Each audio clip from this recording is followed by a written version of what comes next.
네, 안녕하세요. 그럼 저 오늘부터 여러분 그 최종 점검 원가 관리 회계라는 교재인데요. 제가 여러분 이거 올해 유예 강의 앞에 그 설명에 붙여드린 것처럼 이제 이 교재가 문제가 일단 좀 이런 게 들어가 있거든요. 좀 사이즈 큰 애들. 이 문제 사이즈가 좀 크다. 이런 거에다가 그 다음에 아니면 좀 약간 지엽적인데 제가 여러분 그 앞으로 내년 뭐 올해도 좀 그랬고 최근 몇 년 계속 그랬지만 그렇게 아주 지엽적인 거 요즘에 시험에 잘 안 내거든요. 앞으로도 안 낼 거라고 봅니다. 그 내년부터 뭐 출제범위 사전 예고제인가 뭐 하니까 잘 안 나올 거라고 보지만 그래도 이 정도는 봐야 된다라고 하는 약간 지엽적인 것들 좀 들어가 있고요. 그 다음에 그 이제 최근 기출이 좀 있어요. 최근 기출에다가 제가 보기에 약간 최근 만들어진 유형들 문제들이 좀 있거든요. 그래서 최신 유형 최근 기출을 포함해서 이제 요 정도 문제를 좀 담고 있는데 우리 여러분 문제 보시면 58개인가 그렇거든요. 문제가 다 할 겁니다. 제가 뭐 직접 다 풀지 않는다고 해도 일단 코멘트라도 저희가 다 할 거거든요. 그래서 58개 문제는 다 할 거라고 생각하시면 되겠고요.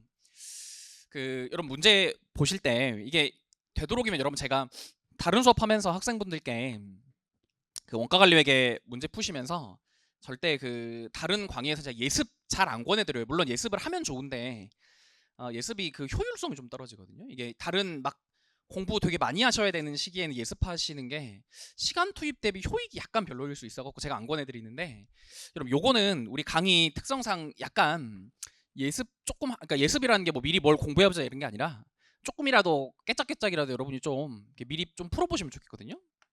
왜냐면은 이게 그 원가관리회계 특히 관리회계 쪽의 특징이 그러니까 하시는 실수를 자꾸 반복하시는 경향이 좀 있어서요. 바로 강의 듣고 제가 푸는 거 보시면은 나도 풀 수 있는 것 같은데 이런 생각 막 들어요. 근데 실제 푸시다 보면 실수가 자꾸 나오거든요. 그러니까 여러분이 미리 좀 풀어 보셔야 어디서 자꾸 실수하시는지를 좀 깨달으실 수 있거든요. 그래서 여러분 뭐 집에서 아주 많은 시간을 투입하자는 건 아니고요. 문제당 그래도 최소한 10분 이상 정도씩은 투입해서 문제 한번 읽어보시고 요거 어떤 그 방식으로 풀어야 될지 한번 떠올려 보시고요. 그다음에 출제자가 이런 거 왜 냈을지 의도도 좀 파악해 보시고 이런 연습은 좀 해보시라는 거거든요. 그러니까 저희가 그래서 요거 제가 잠깐 뭐 또 쉬는 시간마다 제가 다음 시간에 뭐 풀 겁니다라고 알려드릴 거니까 쉬는 시간 한번 읽어보셔도 좋고요. 미리 좀 문제 읽어보시기를 제가 권해드리고 그다음에 여러분 얘가 이제 우리 이런 것 좀 보실 겁니다. 특히 기출 문제 같은 경우는 여러분 약간 물음마다 우리 물음 주제 이게 물음별로 주제를 좀 파악하셔야 돼요. 그러니까 여러분 제가 좀 이따 잠깐 얘기하겠지만 2차는 당연히 문제 하나에 케이스 하나에 물음별로 주제가 막 바뀌는 경우가 있거든요. 그러니까 저희가 여러분이 각 물음 1, 2, 3, 4, 5, 6, 7, 8 막 갈수록 이 물음이 건드리는 주제가 뭔가 이런 걸 좀 생각해 보실 필요가 있겠고요. 그 다음에 우리 교수님이 제시한 자료 이제 약간 원가 관리회계 정말 잘하시는 분들은 이 문장을 제시하는 의도 이런 것도 좀 이해해 보셔야 되거든요. 도대체 교수님 이런 거 왜 줬을까?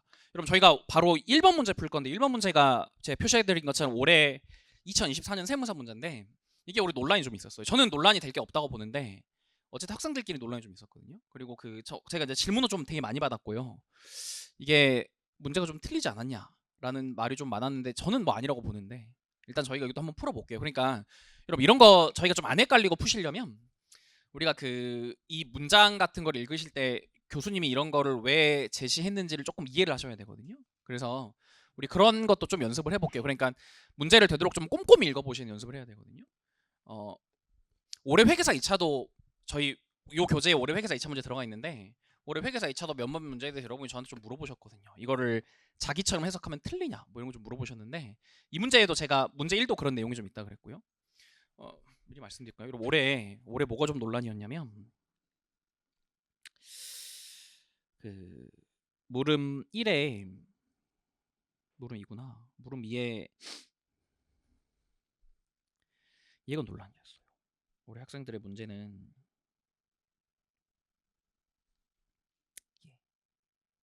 그럼 요거 계산이 있는데 일단 여러분 제가 잠깐 언급은 좀 할게요. 미사용 원가를 세무사 2차 시험 이거 처음 냈거든요. 세무사 2차 시험 미사용 원가를 낸 지 한 번도 없고 처음 문제였어요. 근데 이제 문제가 그렇다 해도 세무사 2차 학생들이 요거를 계산 안 해보시진 않았을 겁니다.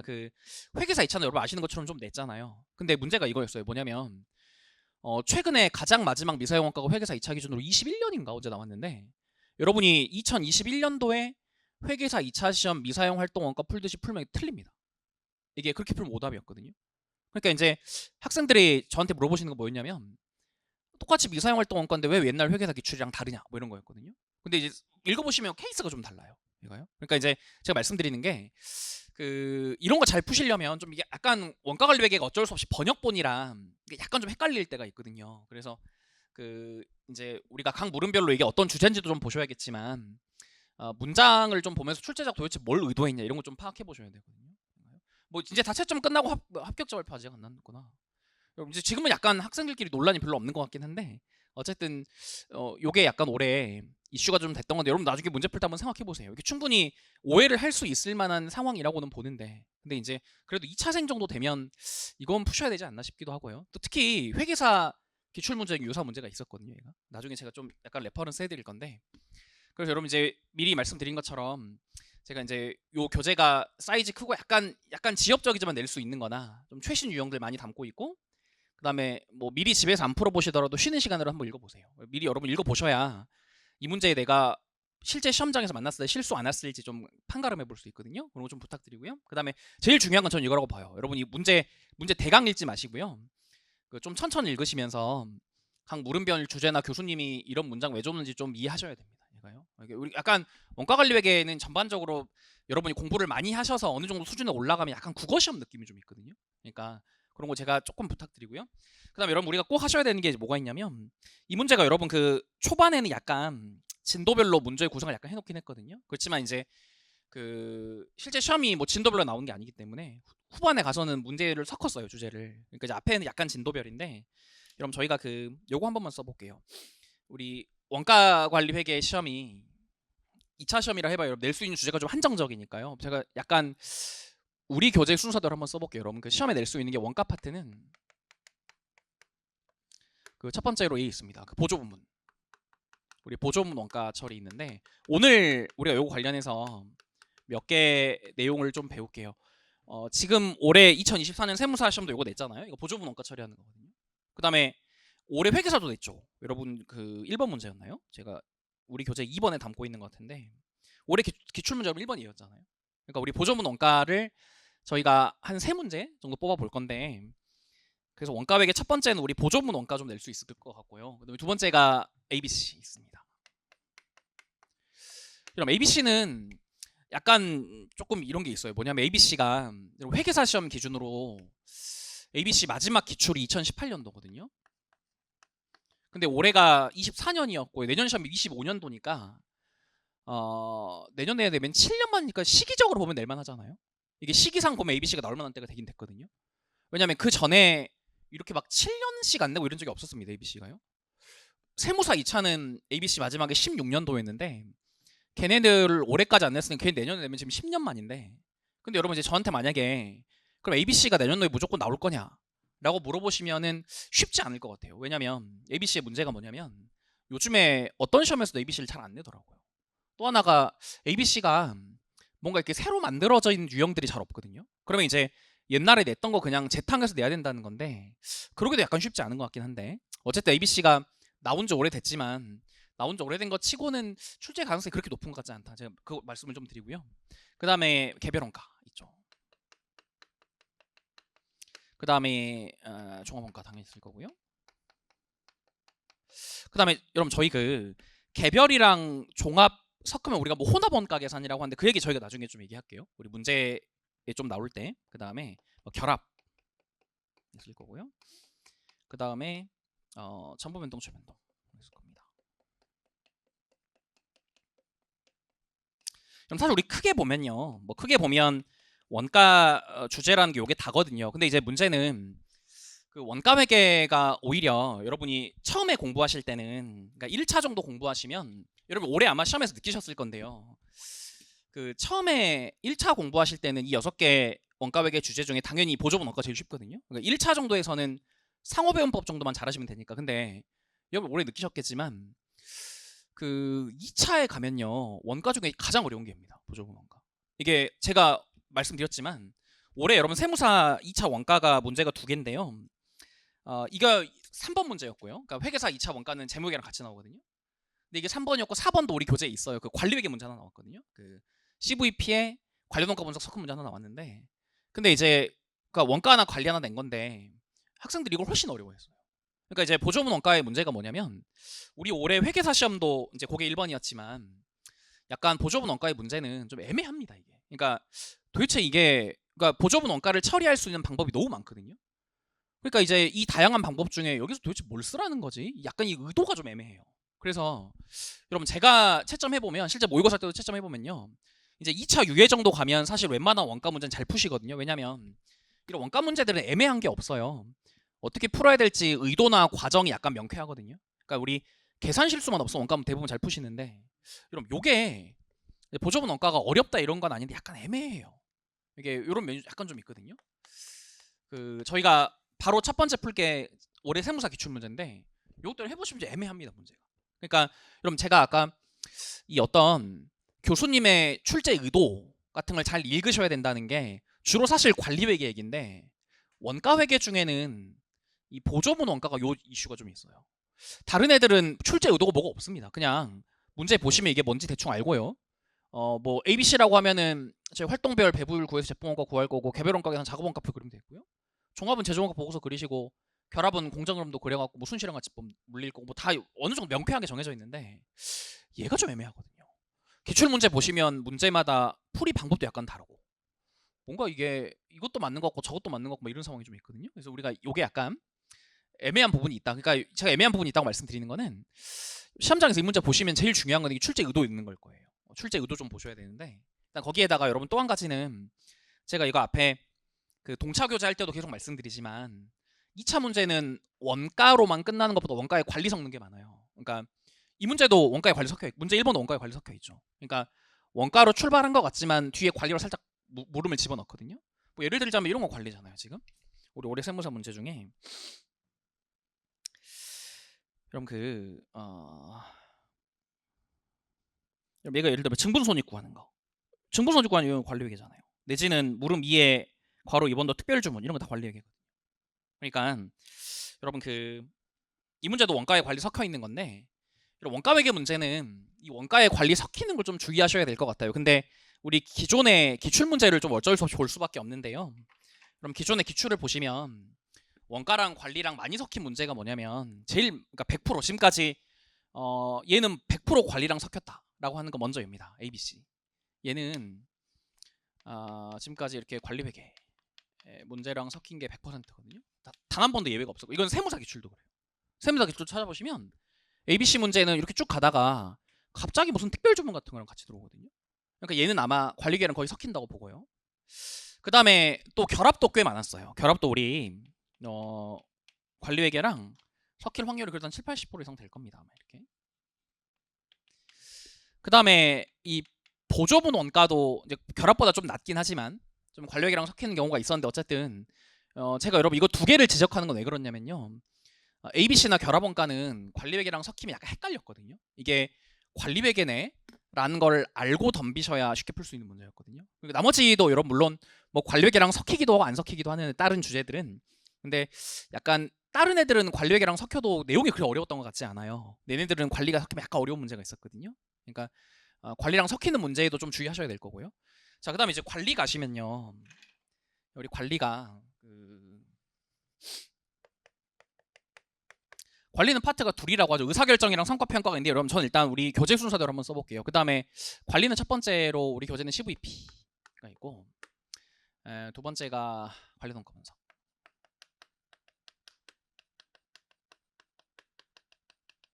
이게 뭐 단기 의사결정 이런 얘기를 좀 하고요. 그 다음에 반면에 우리 장기 의사결정도 좀 있을 거고요. 여러분 그 불확실성과 의사결정이라 그래서 뭐 완전 정보, 불완전 정보의 기대가치 구하는 이런 주제도 하나 있습니다.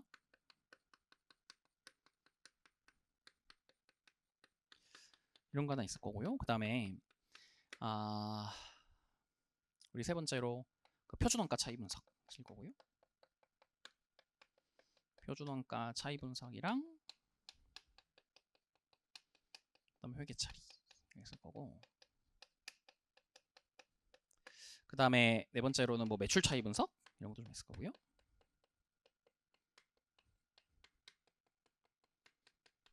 그 다음에 다섯 번째가 우리 그 ROI, EVA. 그 다음에 여섯 번째로 대체거래.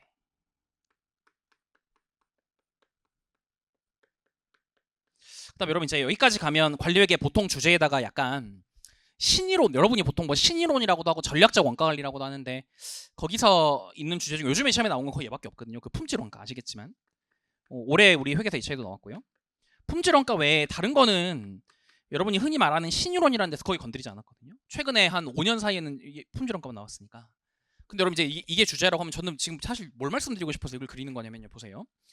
여러분 관리회계가 우리 파트가 둘이라고 해요. 성과평가 의사결정이거든요. 근데 이제 뭐 당연히 의사결정 훨씬 중요한데 의사결정이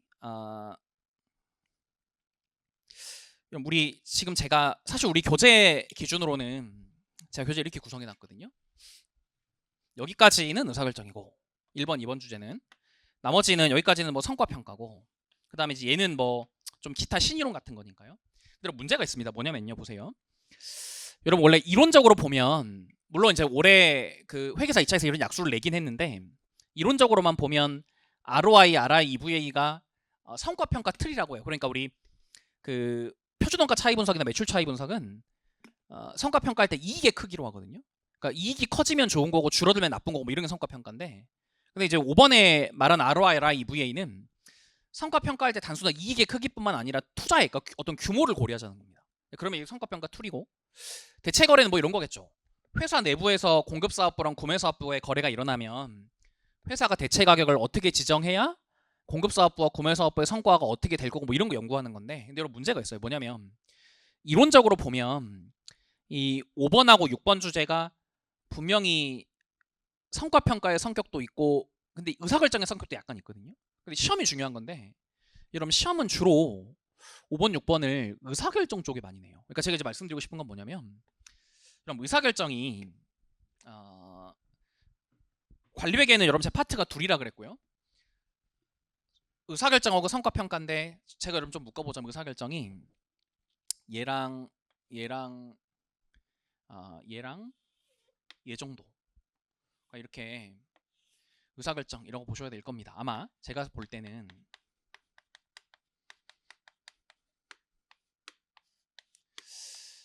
그 다음에 그럼 나머지가 이제 성과평가라는 건데 그럼 이제 성과평가라고 우리가 흔히 얘기하면 얘네들이 성과평가가 좀 될 거고요.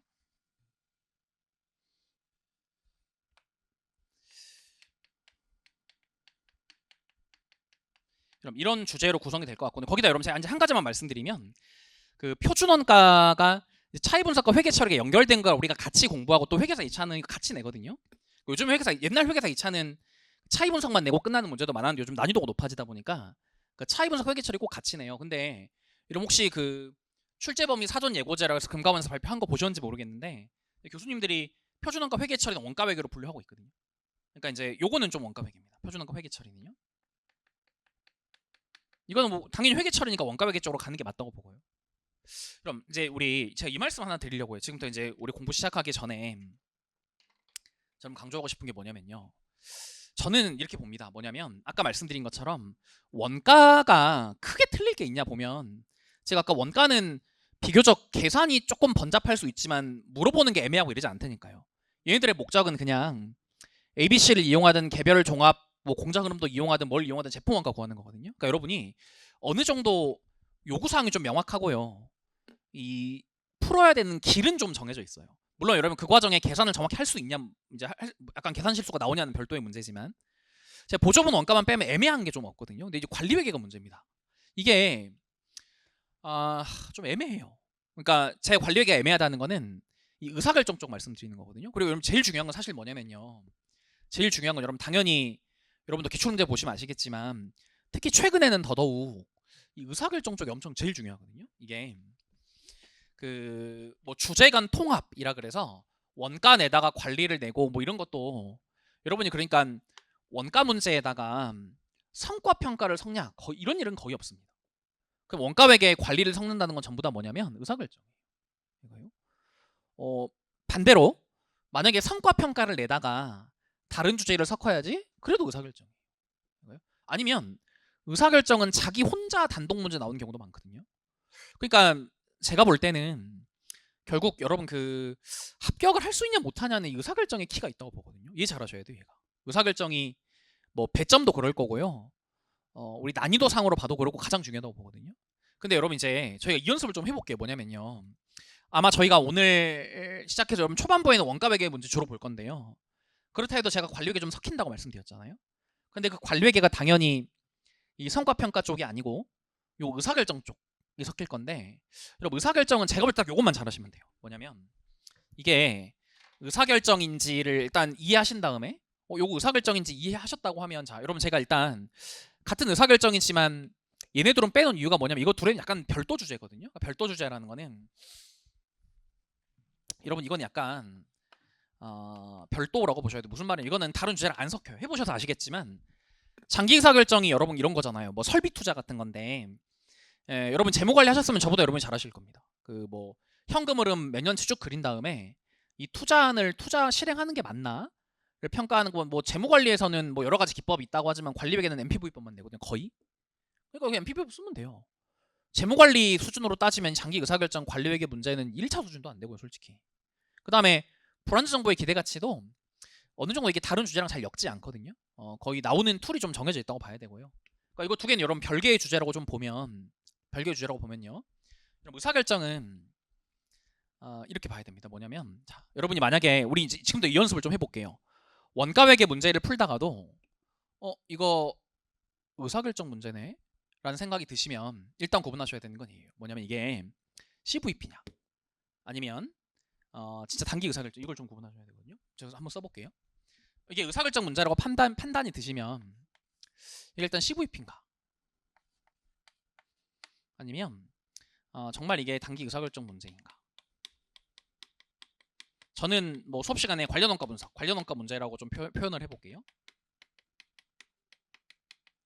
이걸 먼저 판별하시고요. 이게 만약에 CVP 문제네 라고 하면 우리 CVP 식에다 집어넣으면 됩니다. 이거요. 이게 만약에 CVP 문제였다는 판단이 되시면 그럼 얘는 CVP 식에다 넣으시면 돼요. 근데 만약에 이게 단기 의사결정 관련 원가 분석 문제라고 판단이 들잖아요. 그럼 여러분 이때 이건 고르셔야 돼요. 제가 2차가 의사결정이 약간 어려워지는 게 이 부분인데 기본적으로는 관련 원가 분석 의사결정 문제를 풀 때 차익법이라고 해서 그 증분수익 증분비용으로 푸는 거잖아요. 이거 증분손익 쓰는 거거든요. 근데 제가 이거 어느 날 그 한 달 집에서 할 게 없어갖고 그 혼자 객관식 기출문제 다 뽑아다가 객관식 기출문제 중에 차익법으로 안 풀리는 문제가 있나 하고 찾아보니까 엄청 가끔 한 개씩 나와요. 제가 볼 때 한 98%는 1차는 차익법 다 쓸 수 있어요. 그냥 증분수익 증분비 다 풀 수 있거든요. 근데요 여러분 이제 2차 의사결정 문제의 비극이 여기서 나오는 건데 2차 문제 수준에서는 차익법이 안 되는 애가 있습니다. 그럼 뭘 쓰셔야 되냐? 총액법 쓰셔야 되거든요. 여러분 여러분이 의사결정 문제 중에 어렵다라고 하시는 문제들의 대부분 다 얘예요. 총액법 써야지 좋은 문제인데 자꾸 이걸 차액법 쓰시려고 하거나 아니면 이런 경우도 많아요. 이게 의사결정 문제인데 CVP로 이해하시거나 이러면 문제 풀기 되게 어려워지거든요. 물론 어떤 문제들은 이렇게 하나 풀 수 있는 문제도 있지만 이게 안 되는 문제들도 많거든요. 그러니까 여러분 이제 저희가 좀 연습하셔야 될 게 뭐냐면 전 이거라고 봅니다. 길이에요, 길. 어떤 의사결정 문제를 보면 얘가 CVP인가 관련한 건가 라는 걸 먼저 좀 판별해 보셔야 되고 CVP라고 판단이 되면 CVP 식에 넣으세요. 근데 이거 관련 원가 분석 문제네? 그럼 일단 여러분 차익법 되는지 한번 해보시고요. 차익법이 되면 쉬운 문제거든요. 근데 안 되네? 그럼 빨리 포기하고 총액법 가셔야 돼요. 우리 아마 요 교재에 여러분 그 총액법 써야 되는 문제가 되게 많거든요. 총액법 쓴다는 거는 반대로 알기 어렵다는 거예요. 여러분 여러분도 혹시 보셨는지 모르겠지만 올해 2차 보시는 분들이 그런 얘기 많이 하시던데 2019년 원가 2차 문제는 보면 안 된다. 그거는 다 악마 같은 문제니까 다 버리고 가자. 뭐 이런 얘기 하시던데 여러분 저도 동의합니다. 동의하는데 2019년도 원가 문제가 왜 어려웠냐? 그 총액법이 많아요. 그 1번 문제부터가 2019년에 1번 문제 교수님이 의사결정 문제 대안 8개인가 뭐 그랬거든요. 대안 8개짜리를 증분손익으로 어떻게 풀어요? 그럼 그건 총액법이니까 1번부터 8번까지 이익 다 구하신 다음에 큰 거 그냥 고르는 거거든요. 그러니까 뭐 어쨌든 기본적으로 총액법 많이 쓰면 어려워요. 그러니까 이제 우리가 요 연습을 좀 하자고요. CVP를 할 거냐? 아니면 관련 원가의 분석이라고 판단이 되면 차익법 쓸 건 총익법 쓸 요 연습을 좀 해볼게요. 자, 그 다음에 여러분 이제 문제는 제가 방금 말씀드린 것처럼 장기 의사결정 우리 교재에 문제 있긴 한데 뭐 제가 크게 신경 안 쓸게요. 왜냐면 여러분 잘 하시더라고요. 제가 보면 얘는 재무관리 다 하시는 분들이기 때문에 순실형 가치법 정도 어렵지 않으니까 해볼 거고, 그다음에 이거 불안 정보의 기대가치 우리 교재에 또 문제 몇 개 있거든요. 그거 제가 한번 볼 겁니다. 근데 얘는 약간 좀 정형화돼 있으니까요. 물론 불안전 정보의 기대가치 구하는 것 중에 여러분 기출 문제 중 가장 어려운 게 뭐였냐면요. 작년 세무사 2차가 우리 교재에 있거든요. 작년 세무사 2차 시험에서 불안전 정보의 기대가치를 처음으로 냈거든요. 근데 이게 좀 어려웠어요. 이게 단순히 회계사 과거 기출들은 이해를 잘 못해도 사후 확률이 뭔지 잘 몰라도 문제 푸는 툴만 외우면 풀 수 있거든요. 근데 작년 세무사 2차는 그렇게 못 풀어요. 뭐 저희가 교재에 있으니 한번 해볼 거고요. 그럼 그다음에 이제 마지막 얘랑 얘는 뭐냐면요. 여러분 일단 우리 대체 거래가 요즘 시험이 이제 전체적으로 이렇게 좀 나오는데, 여러분 대체 거래가 여기 들어갑니다. 우리가요. 그러니까 여러분 제가 이건 나중에 대체 거래 수업하면서 좀 강조하겠지만, 여러분 아마 이 개별 주제별로 보면 학생들이 가장 어려워하시는 주제가 제가 보면 대체 거래거든요. 이게 대체 거래는 되게 쉬운 기출 문제도 질문이 굉장히 많아요. 그리고 이제 학생들의 대부분의 문제는 뭐냐면 우리 교재마다 그 최소 최대 대체 가격 구하는 식이 있는데 어떤 문제를 그 식에다가 억지로 끼워 넣은 다음에 답이 안 나오니까 저 질문을 하시거든요. 그리고 문제는 대체 거래 그 식이 어떻게 만들어지는지 제가 다시 말씀드리겠지만, 여러분 대체 거래가 이 의사결정과 다르지 않습니다. 그러니까 어떤 교수님들 책을 보면요, 대체 거래가 이 관련 원가 분석이 들어가 있거든요. 그러니까 그러면 똑같은 얘기예요. 제가 뭘 말씀드리냐면 대체 거래도 일단 이렇게 하시죠. 차익법 해보세요. 증분수익 증분비용. 되면 이거 하시면 되고요. 안 되면 총액법이거든요. 그러니까 여러분 저는 대체 거래가 뭐 성과평가의 성격이 물론 없는 건 아닌데, 왜냐면 대체 가격 어떻게 지정하는지에 따라 공급사업부랑 구매사업부의 성과가 달라지거든요. 성과평가의 성격이 있는데요. 그렇다면서 그런 거 안 건드린다니까요.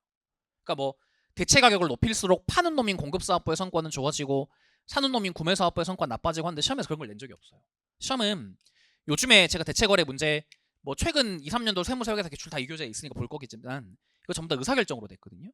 그러니까 여러분이 대체 거래도 의사결정이라고 생각하시죠. 그래서 이거 의사결정이라고 생각하면 제가 말씀드리는 거는 그러면 여러분 똑같이 풀자고요. 차액법 되면 좋고 안 되면 총액법.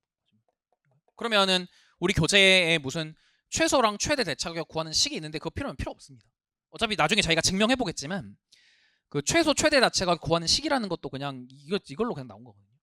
그러니까 여러분 우리 대체 거래 문제가 좀 있으면요, 전 딴 거 안 쓰고 그냥 차액법 되면 좋고 안 되면 총액법.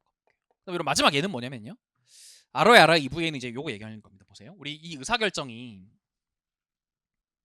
여러분 이제 이렇게 갈 건데 이거 전부 다 우리 이익 기준으로 가거든요.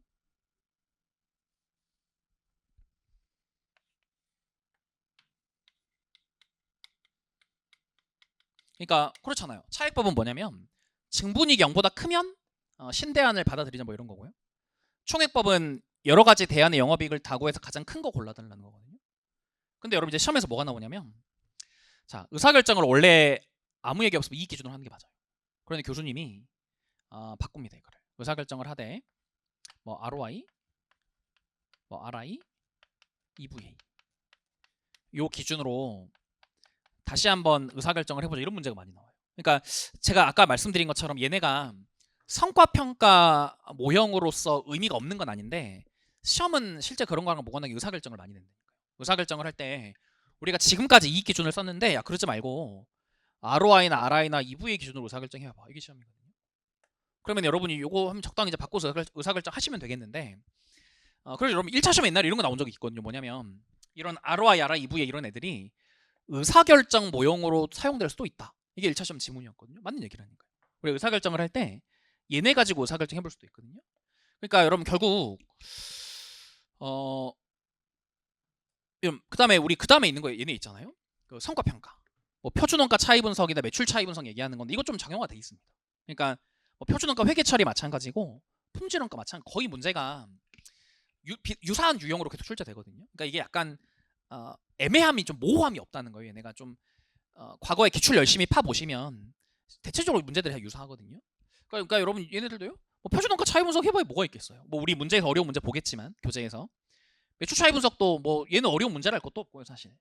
표준원가 회계 처리는 저희가 해보겠죠. 이거 원가 회계이기 때문에 원가 회계라는 건 뭐냐? T계정 그리시는 게 제일 좋아요. T계정 그리기 제일 빠르고 정확하거든요. 그 다음에 품질원가야 뭐 올해 기출에도 나왔지만 뭐 볼 거고 뭐 이것도 사실 뭐 품질원가 분류 내는 거니까 정해져 있는 거니까. 그러니까 여러분 가장 문제는 이거라고니까요. 그 관리회계 특히 의사결정. 그러니까 이 의사결정이 되게 모호하다는 거예요. 그러니까 저희가 지금부터 이제 제가 여러분 문제 초반부 한 30번까지는 진도별로 문제 만들어 놨거든요. 그럼 초반에 원가회계 할 거고 그 다음에 의사결정 할 거고 후반부에 가면 성과평가 할 건데 그러니까 아마 초반에는 제가 다시 말씀드리지만 약간 우리가 이론 좀 배울 거 있어요. 그러니까 우리 이런 것들은 교재마다 이론이 좀 다른데 체크해 두자 뭐 이런 거라든가 아직까지 시험에 안 나왔는데 올해 뭐 총원가 기준법 이런 거 나왔잖아요. 그러니까 이제 이런 것들은 제가 좀 말씀드릴 게 있는데 얘네들 그러니까 원가는 저희가 공부할 게 좀 있습니다. 이론적으로 공부할게요. 그 외에 제가 여기에 대해서 뭐가 뭐 애매하다는 뭐 이런 얘기 잘 안 할 거예요. 그러니까 물론 제가 이제 보조분 원가는 예외라 그랬고요. 그 다음에 이제 관리 의사결정적으로 가면 얘네들은 저희가 이제 뭘 하셔야 되냐면 가장 중요한 거는 길을 좀 보는 거거든요. 이 문제 과연 어떤 식으로 풀 것인가. 제가 다시 얘기하지만 CVP인지 의사결정인지 고르는 게 첫 번째고 CVP면 CVP식이 넣으세요. 의사결정이면은 차액법 총액법 중에 선택하셔야 되겠고요. 대체거래는 여러분 별개의 주제로 보지 마시고 그냥 의사결정에 밀어 넣으시라는 요즘 시험에 다 그렇게 나왔거든요. 그러면 의사결정에 밀어 넣고 똑같이 차액법 총액법 고르면 됩니다. 혹시 만약에 시험에서 교수님이 아무 얘기 없으면 이익 기준이 의사결정으로 맞는 건데 이거 쓰라고 하면 이거 쓰시면 되겠고 그럼 이게 의사결정의 단데요. 이렇게 보면 의사결정 별거 아닌 것 같지만 다시 말씀드리고 길을 좀 잘 찾으시면 좋겠고요. 그 다음에 이제 우리 성과평가는 뒤에 가서 좀 볼게요. 보시면 뭐 사실 차이 분석 좀 어느 정도 툴이 정해져 있으니까 보시면 마지막 이거 하나만 저희가 놓고 가죠. 그러면 저는 여러분 사실은 우리가 바로 문제 좀 확인은 좀 해볼 건데 그럼 저는 가장 중요한 건 좀 얘라고 보는데요. 있잖아요. 자 여러분 그 CVP랑 의사결정 좀 구분하셔야 돼. 이건 CVP지 의사결정이지. 이거 좀 구분하셔야 되는데 왜냐면 요게 구분이 안 돼서 헷갈리는 문제가 되게 많거든요. 그러면 CVP와 의사결정을 구분하는 가장 첫 번째 방법은 입니다. CVP의 문제의 80%는 뭐를 물어보냐면 손익분기점 물어봐요. 그럼 여러분이 손익분기점 물어보면 이거는 의사결정. 반면에 여러분 의사결정 CVP 문제는 손익분기점 물어보면 제가 기출을 까보면요 한 80% 정도 되는 것 같아요. 손익분기점 묻는 게. 그러니까 여러분이 손익분기점 물어봤네 그럼 CVP니까 그냥 시계 밀어넣으면 됩니다. 근데 여러분 관련 원가 분석 의사결정은 제가 수업 시간마다 말씀드리지만 이 의사결정 사례라는 게 한두 개가 아니거든요. 제가 회사를 1년만 운영해도 회사가 맞닥뜨려야 되는 의사결정 사례는 아마 수천 개일 겁니다. 우리 학원만 해도 개강은 언제 해야 되냐 뭐 의자를 좀 바꿀까 말까 뭐를 좀 TV는 좀 바꿔볼까 이게 다 의사결정이거든요. 그럼 도대체 이걸 어떻게 하자는 거냐. 근데 여러분 제가 이런 말씀 드렸죠. 시험은 단기 의사결정에서 가장 중요한 대표적인 사례 한 5가지 정도가 있거든요. 시험에서 가장 많이 나오는 이 5가지 사례가 있어요. 우리 보겠지만 뭐 제가 한번 읊어볼게요. 첫 번째가 특별주문, 두 번째가 제한자원, 뭐 자원이 제한돼 있으면 생산 순위 어떻게 가져갈 건지 뭐 이런 거 연구하는 거였고요. 세 번째가 제품 생산 중단 여부라 그래서 현재 제품을 만들고 있는데 때려치우고 사올까? 아니 그냥 때려치울까? 이런 거였고 그 다음에 자가제조 외부 구입, 현재 우리가 생산 중인 거를 외주 줄까? 뭐 이런 거였고요. 마지막 뭐 보조문 운영 여부 결정이라서 오늘 할 건데 현재 우리가 보조문 운영 중인데 그냥 때려치우고 사올까? 뭐 이런 주제였거든요. 그러니까 근데 여러분 사실 5가지라고 하지만 시험은 이 제한자원이랑 특별주문이 압도적으로 많은 거예요. 그 다음이 아까 제가 말씀드린 제품 생산 중단 여부 결정, 그러니까 영업이익이 마이너스면 때려치울까? 라든가 자가제조 중인데 외주 줄까? 라든가 보조부문 운영하고 있는데 때려치울까? 이런 걸 잘 안 내요. 많이 안 내고요. 주로 제한자원이랑 특별주문 쪽이 몰빵돼 있고요. 그런데 이제 문제 여러분 이겁니다. 우리가 5가지에 걸리거나 손익분기점 물어보면 구분이 쉽거든요. 손익분기점이면 CVP 쉽게 넣으시고요. 5가지에 걸리네? 그러면 차익법 뭐 안 되면 총액 가시면 돼요. 근데 이제 문제가 뭐냐면 손익분기점도 아니고 5가지도 아니고 좀 애매한 의사결정 문제가 있거든요. 그럼 과연 이게 CVP인지 관련 원가인지 어떻게 하냐는 건데 그럼 CVP와 관련 원가의 가장 큰 차이는 입니다. CVP랑 관련 원가는 어떻게 다른 모델이냐면 CVP는 그 한 가지 상황을 분석해요.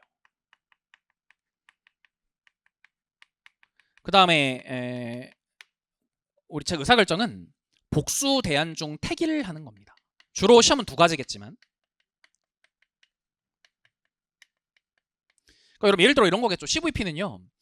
우리 나무경영 아카데미가 뭐 그 회계원리 강의가 한 카피에 10만 원이고 변동비가 얼마고 고정비가 얼마인데 그러면 이거는 본전 손익분기점 찾으려면 몇 개나 팔아야 되냐 이런 거거든요. 그러니까 얘는 상황 하나를 고정해 놓고 뭐 우리 나무경영 아카데미가 그 강의들의 뭐 평균 가격이 한 20만 원 되고 변동비가 얼마 되고 월세가 얼마인데 이거 월세 회수하려면 강의 몇 개나 팔아야 되지?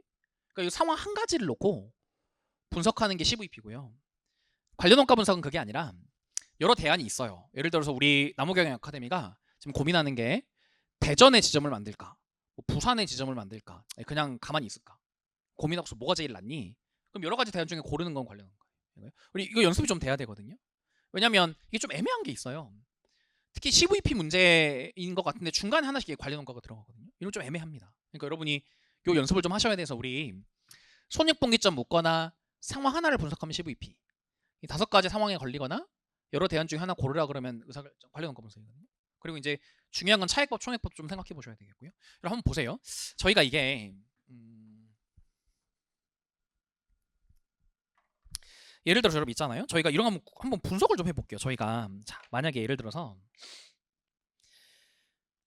우리 기출이 있으니까 연습 한 번만 해볼게요. 제가요.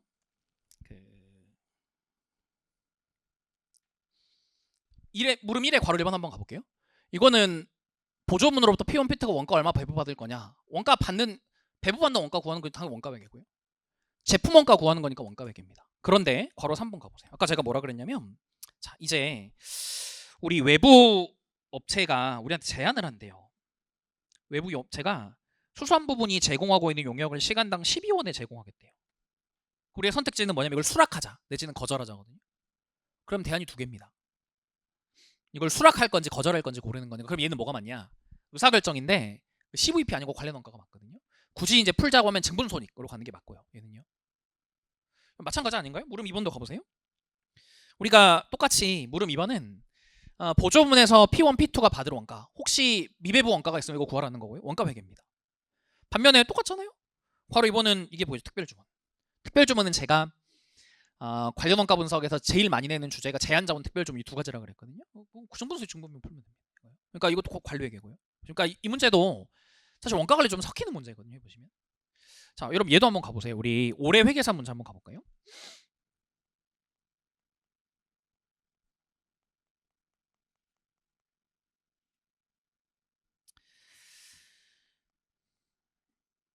그럼 저희가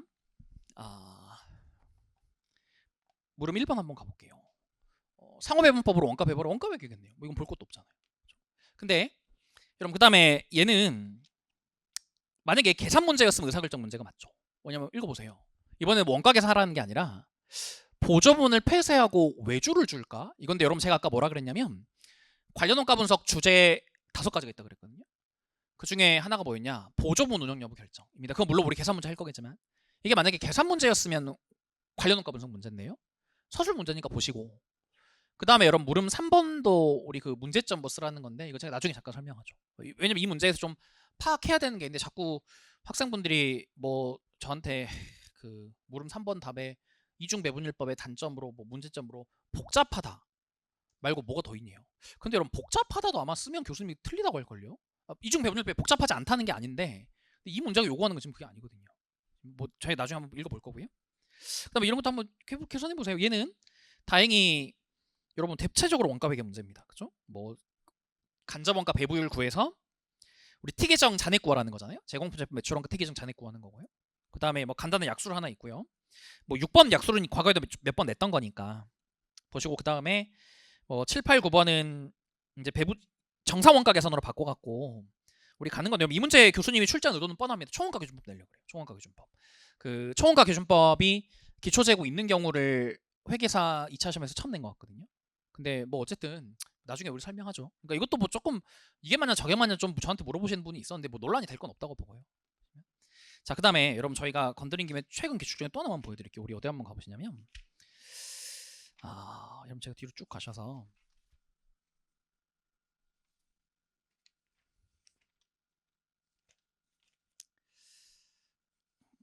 기출을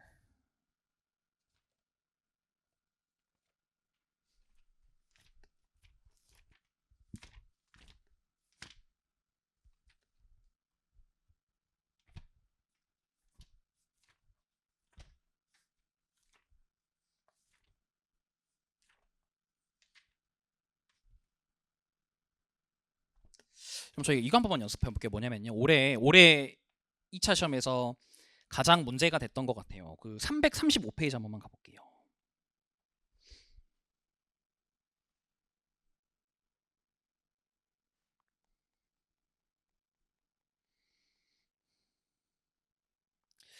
그럼 그 57번인가요? 올해 제 시험 끝나고 학생분들이 괜히 이거 건드렸다가 떨어졌다 이런 분이 좀 많았거든요. 이거 풀고 나니까 종쳤더라 이놈 자식아 막 이러시던데 여기 2번이었나요 올해? 3번이었나 2번이었나?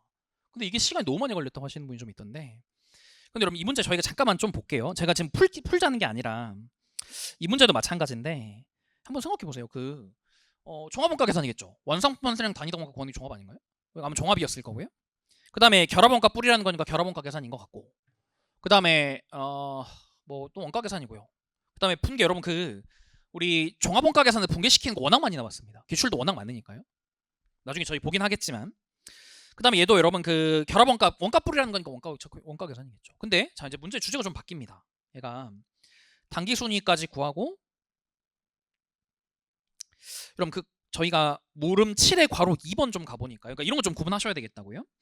우리 뭐냐면 의사결정 문제잖아요. 그렇죠? 이게 지금 원가백의 문제 아니잖아요. 우리가 여기서 갑자기 뭐 제한이 있었나 봐요. 뭐 45만 원을 들여서 추가 가공한 피를 판매하는데 그러니까 이게 우리 여러분 읽어보시면 아시겠지만 피에 대한 추가 가공 여부 결정하는 뭐 그런 문제거든요.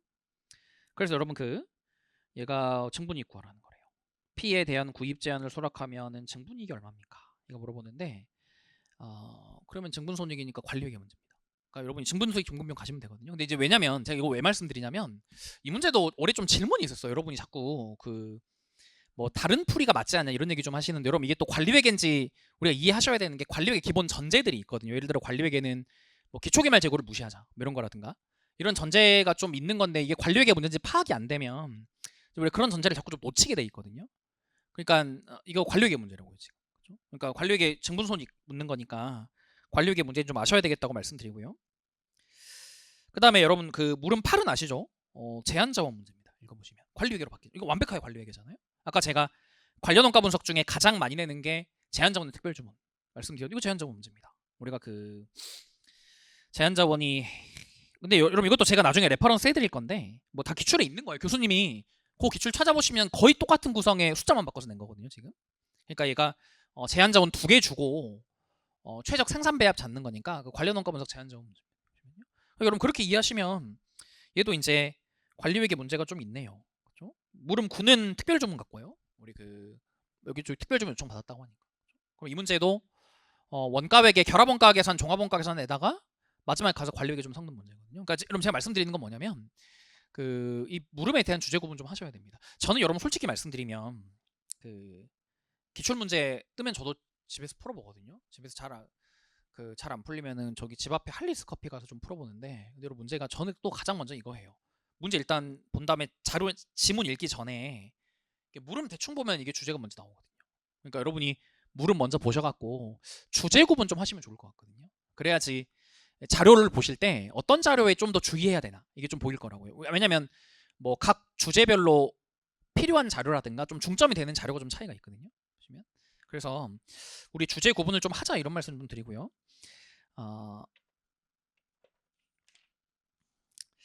우리 문제에서 먼저 나중에 말씀드릴게요.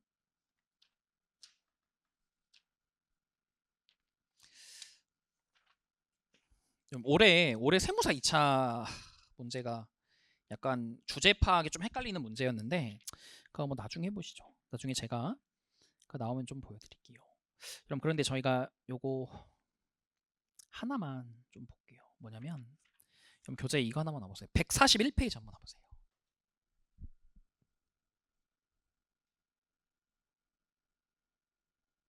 그럼 제가 요즘에 세무사 문제에서 많이 했던 거 보여드릴게요. 그리고 이제 여러분 보시면 아시겠지만 예전에는 2차 세무사 1차랑 회계사 1차 난이도 차이 꽤 컸거든요. 그래서 세무사 2차 문제가 회계사 2차 시험에 그렇게 도움이 되나? 약간 이런 거 요즘 그렇지 않아요. 요즘은 여러분 1차는 오히려 최근 한 3년은 세무사 1차가 더 어려웠습니다. 회계사 1차보다. 여러분이 요즘에 그 회계사 시험이 뭐 뽑는 인원이 좀 늘려줬다고 하지만 여러분 응시인원이 엄청 늘었잖아요 지금. 근데 여러분 놀라운 사실은요, 회계사 시험보다 세무사 응시인원이 훨씬 많이 늘었거든요. 지금 아마 뭐 사람들이 얘기하는 뭐 전문직 몇 대 전문직 자격증 이런 것 중에 응시인원 제일 폭발적으로 있는 게 세무사예요. 세무사는 응시인원이 너무 많이 늘어갔고 최근에 난이도를 급격히 올렸어요 시험이. 그래서 1차는 최근 3년은 세무사 1차가 더 어려웠고요. 2차도 뭐 회계사에 엇비슷하다고까지 제가 말씀 못 드리겠지만 80-90% 수준까지 올려놨거든요 지금. 얘가요. 그러니까 근데 어쨌든 여러분 세무사 시험은 최근에 교수님 이걸 제일 많이 냈어요. 뭐냐면 보세요. 우리가 그 여러분 나중에 이거 우리 볼 건데, 근데 이제 이게 비단 이 문제뿐만 아니라 최근 세무사 기출은 다 있을 거예요. 이게 뭐냐면 보세요. 그럼 저희 141페이지에서 나중에 풀어 보겠지만 이용할 수 있는 노무 시간 최대치가 14,000시간. 그럼 여러분 아시겠죠? 제한적인 문제거든요. 우리 뭐 할 거냐면 직접 노무 시간당 공원익 구하셔서 그 순서대로 물건 만들면 되는 거잖아요. 뭐 나중에 얘기할게요. 자, 근데 이 문제는 함정이 뭐냐? 그렇게 해서 처음에는 우리가 제한자원 문제로 막 출발을 해요. 그런데 뭐 그래서 여러분 물음 1이 뭐 이런 거겠죠. 노무 시간당 공원익 구해서 생산 배합 어떻게 가져가 이익 극대화될 뭐 이런 거 연구하는 거거든요. 근데 뭐 보시면 되겠는데 뭐 이런 거 1차에도 내는 거니까. 그 다음에 물음 2는 뭐 읽어보세요. 이거 1차에도 나눈 겁니다. 신제품을 만들려고 하면 어떻게 해야 되냐? 뭐 이 순위보다 뭐 제한자원 단위당 공원익이 커야 얘가 들어갈 거다 뭐 이런 거 쓰는 건데 문제가 입니다. 물음 3번 가보세요. 이렇게 읽어보세요. 현재 우리한테 주어진 게 부품 사업부인데 갑자기 완성 사업부가 튀어나와요.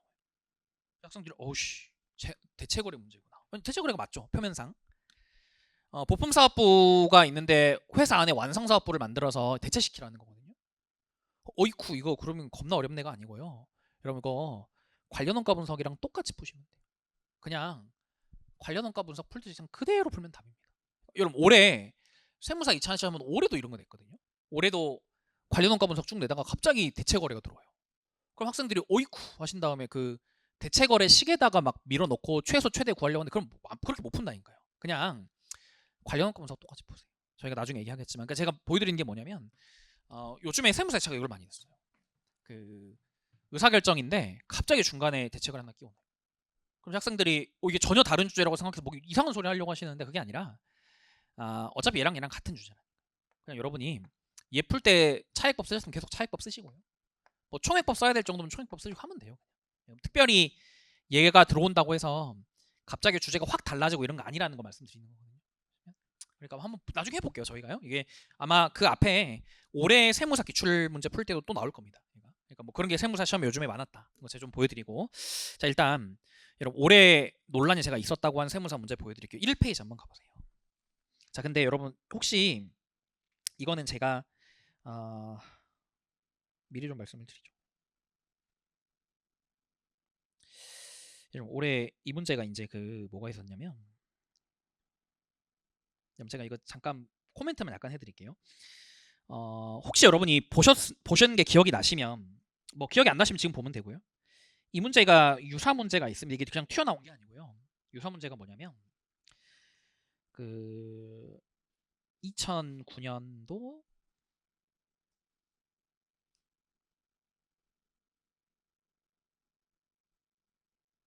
9년 회계사 2차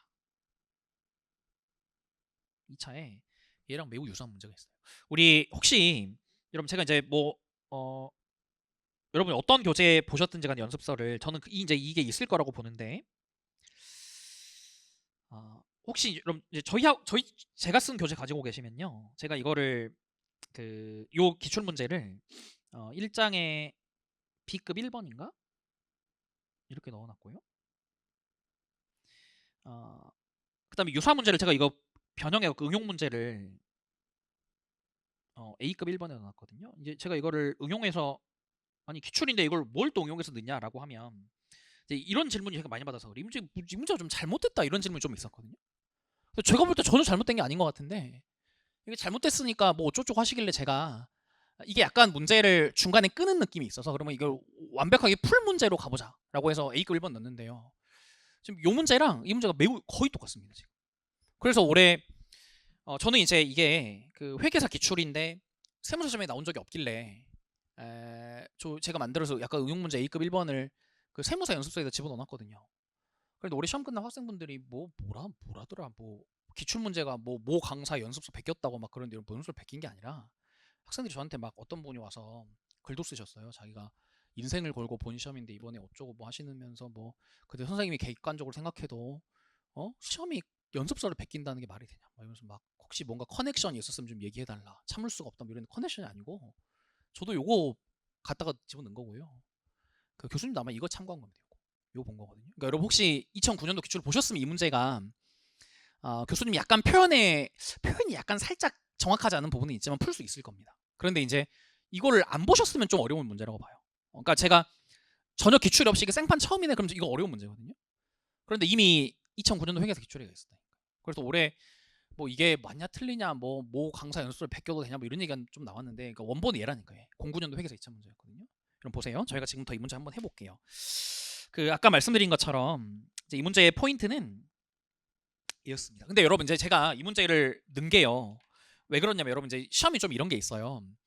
우리 세무사 2차든 회계사 2차든 교수님들이 문제 만드실 때 과거 기출문제 포맷을 그대로 따오는 경우가 많고요.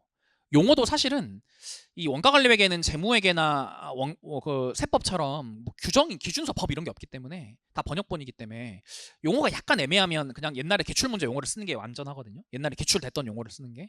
그러니까 여러분 제가 이 단어 선택에 약간 문제가 있지 않나라는 건 저도 약간 좀 동의하거든요. 그렇지만 반복될 가능성이 있습니다. 얘가 이 기출이기 때문에.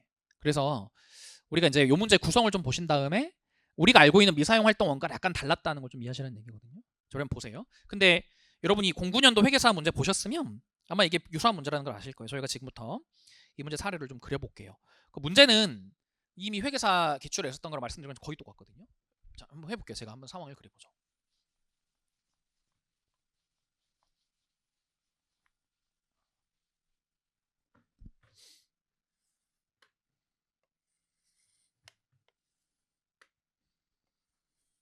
그럼 보세요. 읽어볼게요. 자, 상호 독립적인데 물음에 답해보세요라고 돼 있고 제가 읽어볼게요. 이제 제조문이 두 개래요. 세무는 제조문 두 개랑 보조문인 수산부 운영하고 있고 제조문은 P1은 제품 X를 만들고 P2는 Y를 만드는데 저희 한번 여기 체크해볼까요? 제조문이 먼저 P1이 있습니다.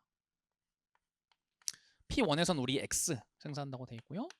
P2에서는 Y 생산한다고 돼 있고요. 그 다음에 수산부 원가 예산이 아래와 같습니다 라고 돼 있는데 수산부 원가가 뭐 이렇게 돼 있대요. 수산부 원가는 27만 6천 원에다가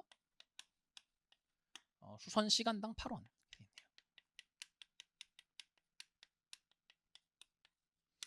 그럼 그 약간 제가 아까도 얘기했지만 애매한 문제들이 좀 있어요. 관리백의 의사결정이나 보조문 쪽에 좀 애매한 게 있는데 애매하면 좀 그림 그려서 정리해 보시는 게 좀 명쾌할 수도 있거든요.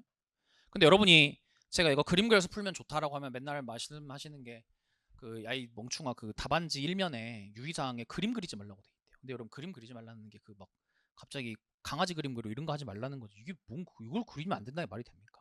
이런 거 다 그리셔도 돼요. 자, 근데 저희가 그 밑으로 가볼게요. 자, 읽어보죠. 자, 제조문 P1에서 생산되는 X와 P2에서 생산되는 Y에 대한 원가 자료가 다음과 같고 수산부부 원가 배분 전이래요. 일단 여러분 재료 원가는 뭐 300원, 100원 보시고요. 노무 원가는 400원, 200원. 여러분 근거를 좀 볼게요. 노무 원가가 X는 개당 노무 시간 2시간에 임률 200원이고요. Y는 개당 노무 시간 1시간에 임률 200원이에요. 그죠? 일단 저희가 노무 시간 그렇고 임률은 뭐 똑같은 임률 쓰는 것 같고요. 변동 제조 간접 원가는 40에 50이 줬고 우리 고정 제조 간접 원가는 총액으로 52, 98 읽어보시면. 자, 그다음에 수선 시간을 줬는데 수선 시간은 이렇게 줬습니다. 그럼 수선 시간은 직접 노무 시간 비례라 그랬거든요. 그럼 저희가 수선 시간 정확히 계산하시려면 직접 노무 시간 같이 쓰는 게 좋을 것 같아요. 저는 쓸게요. X는 개당 직접 노무 시간이 2시간 줬고요. 그 다음에 Y는 직접 노무 시간이 개당 1시간 줬습니다. 자, 그런데 그 다음 자료 뭐라고 돼 있냐면 수선 시간은 직접 노무 시간 비례인데 x에는 노무 시간 1시간당 수선 시간 1시간, y엔 노무 시간당 1.5시간 수선 시간 줬으니까 이렇게 간대요. 우리 한번 체크해 볼게요. 수선 시간이 P1하고 P2에 가는데 얘는 직접 노무 시간당 1시간 수선 시간 제공하겠다 그랬고요. 얘는 직접 노무 시간당 1.5시간 제공하겠다고 줬습니다. 그런 상황. 그럼 여러분 저희가 대충 생각해보면 이런 얘기네요. x는 한 개당 노무 시간 2시간인데 노무 시간 1시간당 수선 시간 1시간씩 지원하라 그랬거든요. 그러면은 저희가 이게 뭐 굳이 필요한지 모르겠어서 정리는 좀 해볼게요. 우리 P1에서 만드는 x는 한 개당 노무 시간이 2시간인데 노무 시간 1시간을 수선 1시간씩 지원하라 그랬으니까 노무 시간 2시간이면 수선 2시간이라서 제가 이렇게 한번 써볼게요. x는 수선 시간이 개당 2시간 이렇게 갈 겁니다. 반면에 y는요. 개당 노무 시간 1시간인데 노무 시간 1시간에 수선을 1.5시간 주라 그랬거든요. 그럼 얘는 한 개당으로 따지면 수선이 한 개당 1.5시간 이렇게 들어갈 겁니다. 그렇죠? 굳이 그림을 좀 분석을 해보면 그런 얘기잖아요. 한 개 만들 때 노무 시간 2시간. 그런데 노무 시간 1시간에 수선 1시간씩 제공이니까 2시간이면 수선 2시간 제공해야 돼요. 얘는 y는 한 개 만들 때 노무 시간 1시간인데 노무 시간 1시간당 수선 1.5시간 주라 그랬거든요. 한 개당 수선 1.5시간 해주면 돼요. 정리해보자면. 자, 그 다음에 밑으로 가볼게요. 자, 수선 부분이 여러분 근데 이제 이런 정도 여러분 공부하셔서 아시겠지만 여기서 최대 조합도를 줬다는 거는 이제 이중 배분율 물어보겠 거라는 거예요. 아마 아니면 뭐 줄 필요가 없는 거잖아요. 얘가. 자, 그러면 최대 조합도가 6만 시간이고요.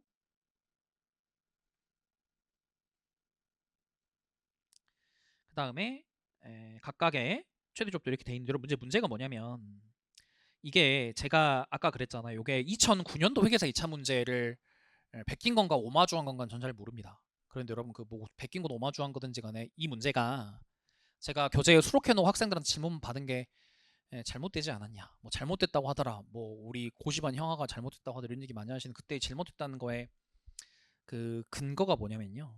학생들이 저한테 2009년도 회계사가 틀렸다. 이거 잘못된 문제다. 그러니까 이런 거 보면 안 된다라고 하시는 거의 주장이 뭐였냐면 이게 안 맞다는 겁니다. 보세요. 수선부의 최대 수선 시간이 6만 시간인데 한번 해보세요. 우리가 P1은 제가 지금 분석해보니까 한 개당 수선 시간 2시간 지원해줘야 되고 그 다음에 P2는 Y는 한 개당 수선 시간 1.5시간 지원한다고 그랬거든요. 한번 해보세요. 그러면 얘는 한 개당 수선 시간이 2시간이고 한 개당 수선 시간이 1.5시간입니다. 그럼 여러분이 요거 2시간 곱하면요. 요거 2만 시간 나오고요.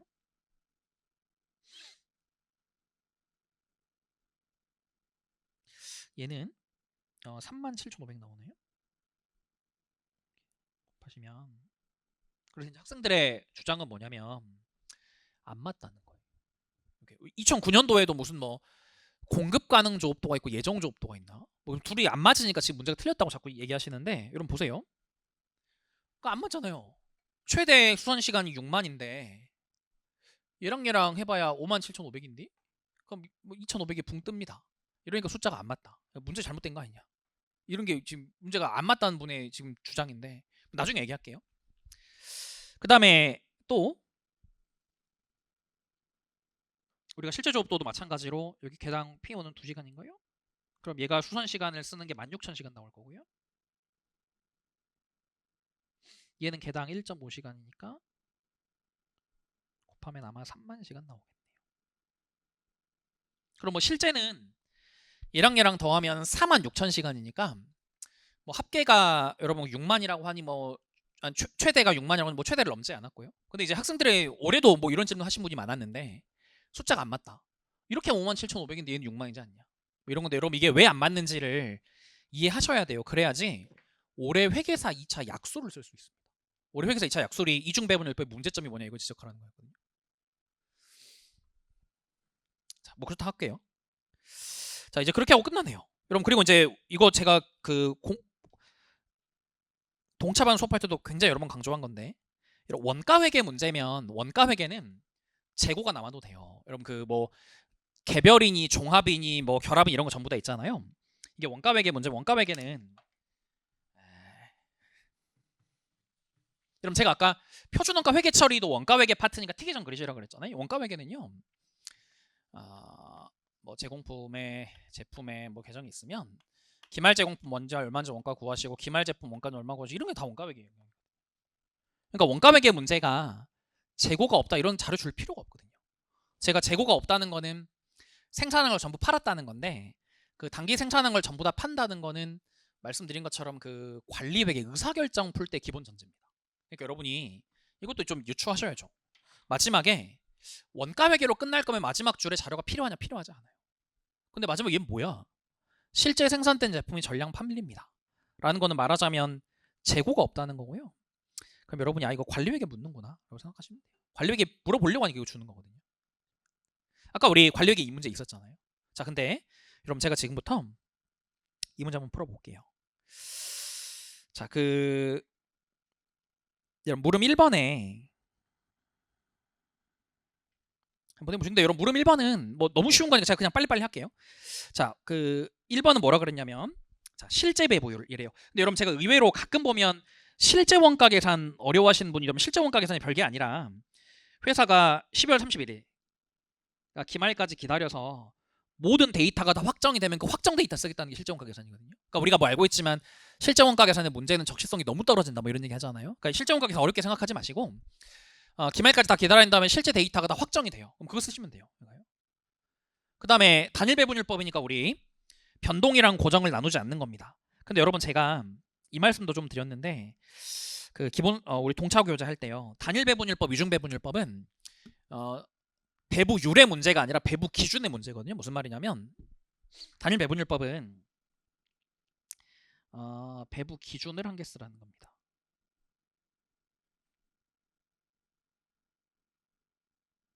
반면에 우리 나중에 있을 이중 배분율법은 얘는 우리 배부 기준 2개 쓰라는 얘기거든요. 얘.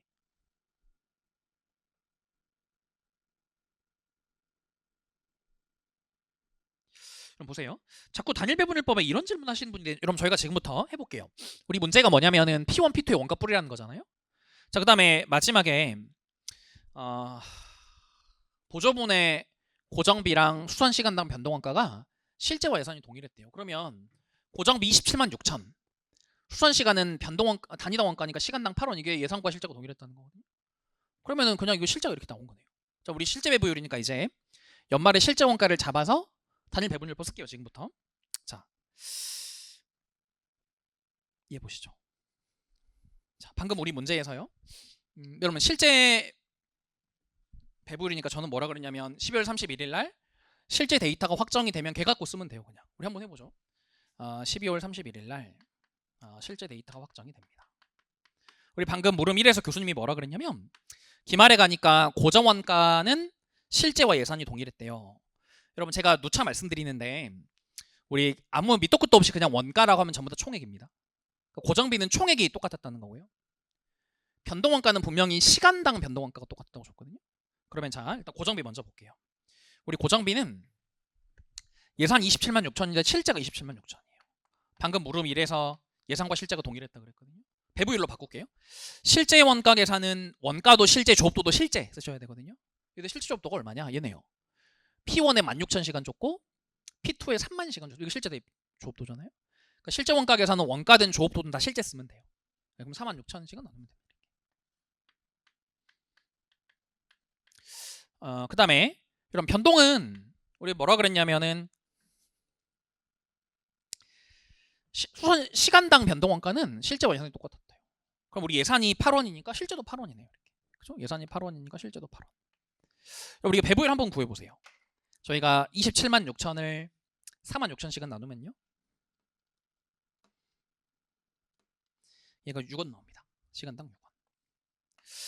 근데 제가 이제 뭐 하나 말씀드리려고 하냐면 우리 단일 배분율법이 쉬운 건데 올해 세무사 2차 시험도 마찬가지인데 꼭 단일 배분율법 풀이하면은 질문이 들어와요. 뭐가 있냐면 단일 배분율법은 변동 고정을 안 나누는 방법이지 않냐? 그럼 제가 맞습니다. 그럼 학생들이 뭘 물어보시냐면 근데 이거는 고정 따로 6원, 변동원가 따로 8원 잡았으니 이거 이중 배분율법 아니냐? 라고 하시면 그게 아니라 단일이냐 이중이냐라는 거는 배부율은 따로 잡으셔도 돼요. 배부 기준 문제거든요. 배부율은 고정 따로 변동 따로 잡으시더라도 배부 기준을 몇 개 쓸 거냐의 문제예요. 제가 배부율을 6원, 8원 따로 잡았으니까 이중 배분율법이 내가 아닙니다. 배부율의 계산 과정 전혀 필요 없고요. 배부 기준 한 개 사용하면 되거든요. 그러면 단일 배분율법 이거 알고 계시겠지만 뭐 단일 배분율법은 원칙적으로 실질조업도가 원칙 이거 별 얘기 없으니까 문제에서 실질조업도로 쓰면 되겠네요. 그럼 우리 뿌릴게요. 실질조업도대로 뿌리면 자 이제 이거 필요 없으니까 제가 지울게요. 우리 다 아까 찾아놨으니까.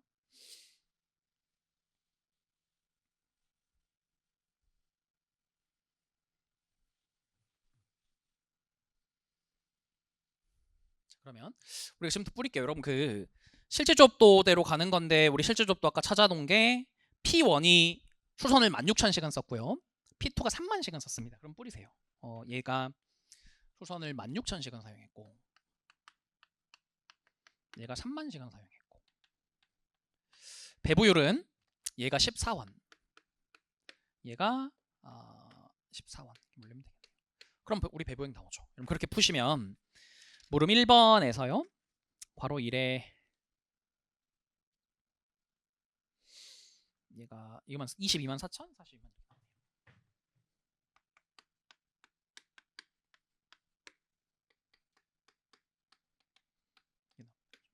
그러니까 우리 이게 이렇게 하면 일단 물음 1에 괄호 1 답 나와요. 보시면요. 근데 여러분 이게 그러니까 제가 단일 배분율법이 맞다는 게 뭐냐면 물론 배부율은 변동 고정 따로 잡고 있는데 그런 거 필요 없다니까요. 배부 기준 문제예요.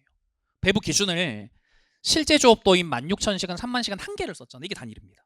이중이면 배부율을 어떻게 잡든지 배부 기준 2개 쓰셔야 되거든요. 어쨌든 자 그러면 물음 1에 괄호 1이 끝났고요. 자 단위당 최종값 구해보세요. 여러분 근데 이거는 뭐 제가 나중에 말씀드리겠지만 이제 원가 회계 문제니까요. 이게 원가 회계 문제니까 여러분 그 우리 원가 관리 회계 처음 배우시면은 원가 관리 회계 가장 진리와 같은 문장 딱 하나는 상이한 목적을 위한 상이한 원가. 뭐 우리 약술도 가끔 내잖아요.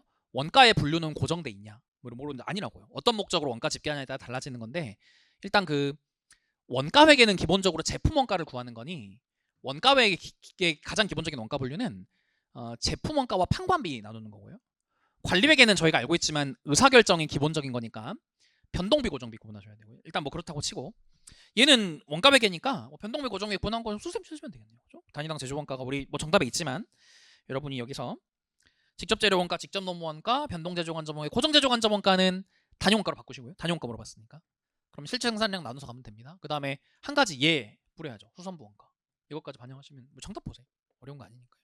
자 문제는 괄호 3번 가볼게요. 여러분 근데 이제 제가 아까 09년도 회계사 2차 문제를 약간 베낀 건지 오마주한 건지 잘 모르겠으나 그런 문제다라고 하는 거 이거 똑같아요. 09년 회계사 시험과 문제 똑같이 있거든요. 자 읽어보세요. P1의 부문장이 외부 수선 용역업체로부터 수선 부분이 제공하고 있는 용역 시간을 시간당 12원에 제공하겠다는 제안을 받았대요. 우리 수선부에서 수선 용역을 뭐 시간당 12원에 제공받는데요.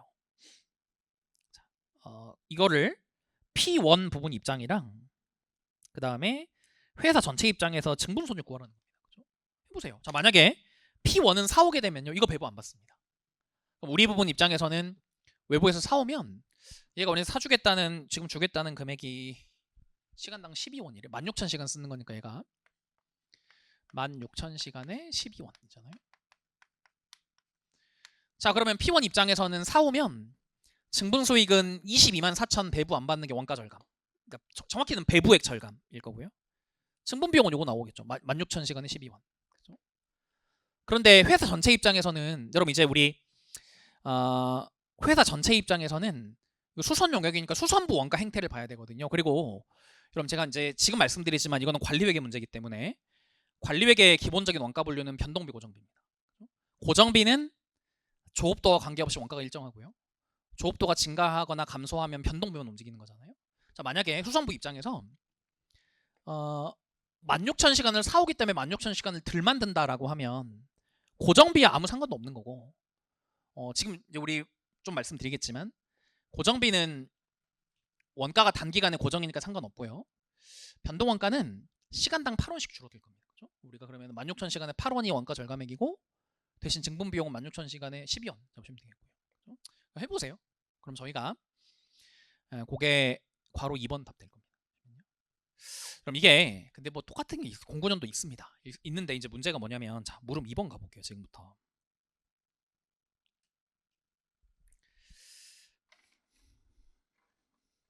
그럼 보세요.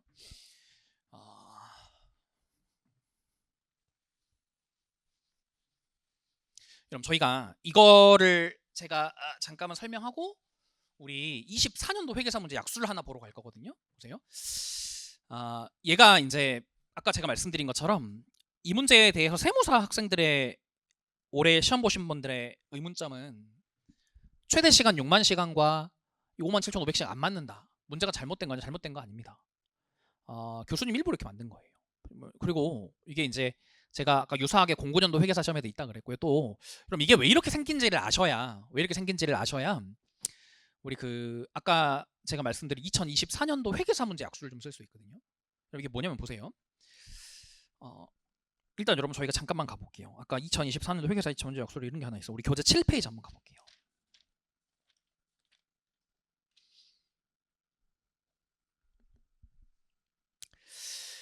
그럼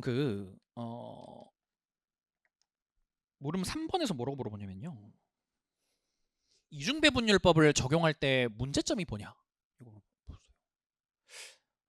제가 책에다가 이런 걸 써놨거든요.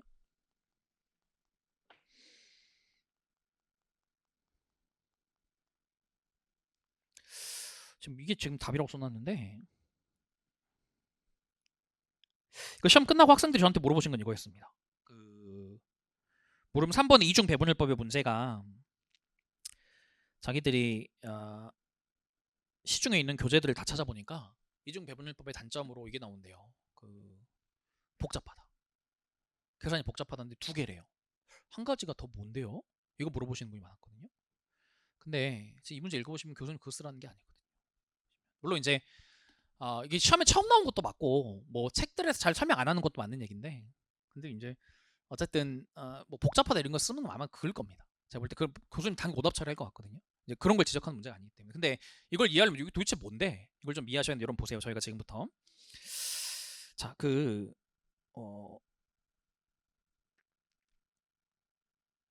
우리가 여러분 이중배분율법이 뭔지를 이해하셔야 돼요. 보세요. 이중배분 도대체 뭔데? 라고 하면 생각해 보세요. 우리 시험에서 제일 많이 나오는 무슨 뭐 예를 들어 전력부 이런 얘기를 좀 해볼게요. 이렇게 보조분의 전력부 제일 많이 내는 거 제조분 P1, P2가 있다고 한번 해보죠. 이렇게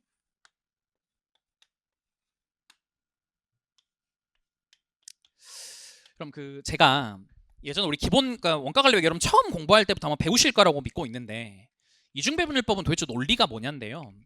이중배분율법의 기본적인 논리는 얘거든요. 우리가요. 자, 변동원가는 그래프 이렇게 올라가요. 이게 총원가고 x축이 조업도면 변동원가는 원가가 이런 식으로 움직입니다. 이렇게.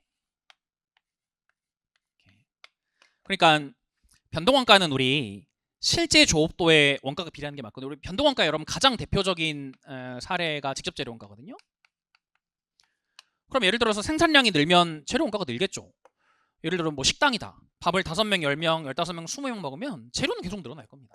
그러니까 우리 이 변동원가는 정확히 실제 조업도에 비례하거든요.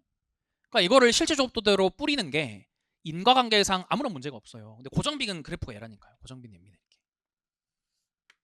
그럼 제가 수업 시간마다 고정원가의 가장 대표적인 예로 임차료 말씀드리잖아요.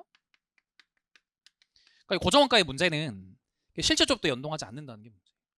근데 우리 고정비를 아까 얘처럼 이 문제 단일 배분율법 할 때 우리가 그런 거 무시하고 원가를 전부 다 이거 실제 조업도 비율로 뿌렸거든요. 그러면은 단일 배분율법의 문제가 뭐냐? 제가 지금 말씀드리는데 변동원가는 그래프상 보면 원가가 실제 조업도에 연동해요. 그럼 변동비를 실제 조업도대로 뿌리는 거 아무런 문제가 없는 거죠. 근데 고정비는 그래프 얘라니까요. 그러면은 고정비가 여러분 그래프가 얘면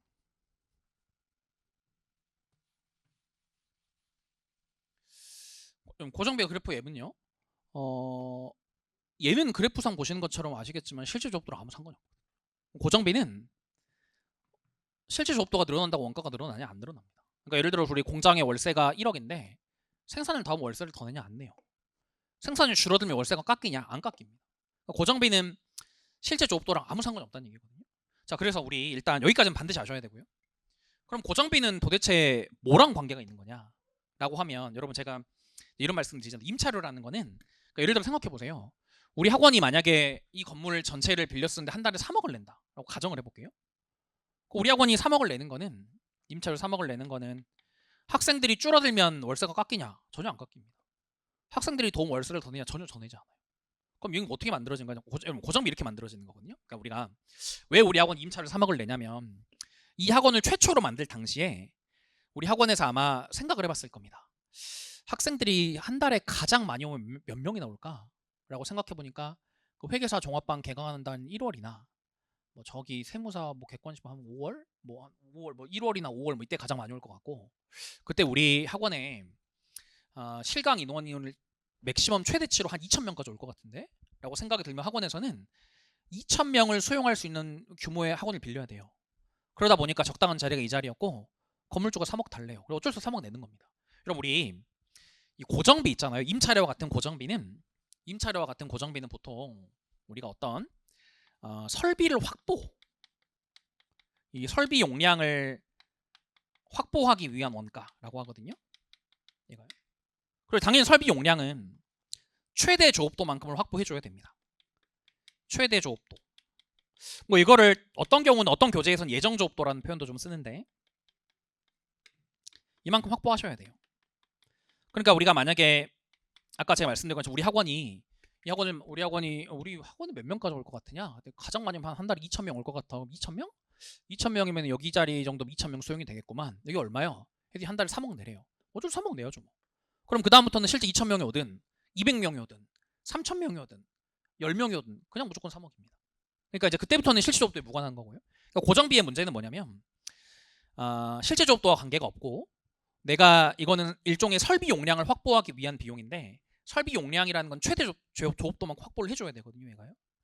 자, 근데 그러니까 이게 고정비 특징이에요. 그러니까 우리 변동비와 고정비는 특성 자체가 다르니까 둘에게를 구분해서 원가를 나누는 게 합리적이거든요. 이제 그게 우리 이중배분율법이고요. 자, 여러분 예를 들어 올해 회계사 2차 시험에 쓰라는 게 입니다. 보세요. 여러분 이걸 이해하셨으면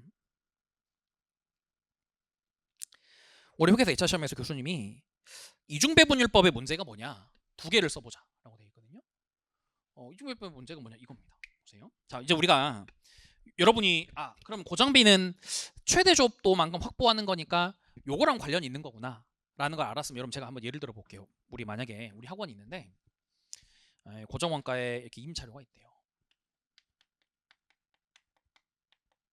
그리고 이제 어떤 학원의 제조부원이 뭐 예를 들어 갖고 여기 들어도 되나? 전 예를 들겠지만 여러분이 말도 안 되고 뭐 헛소리야 이놈 자식은 하시면 이게 논리적으로 말이 되냐 하면 무시하세요 그냥. 네, 여러분 제가 예를 들어서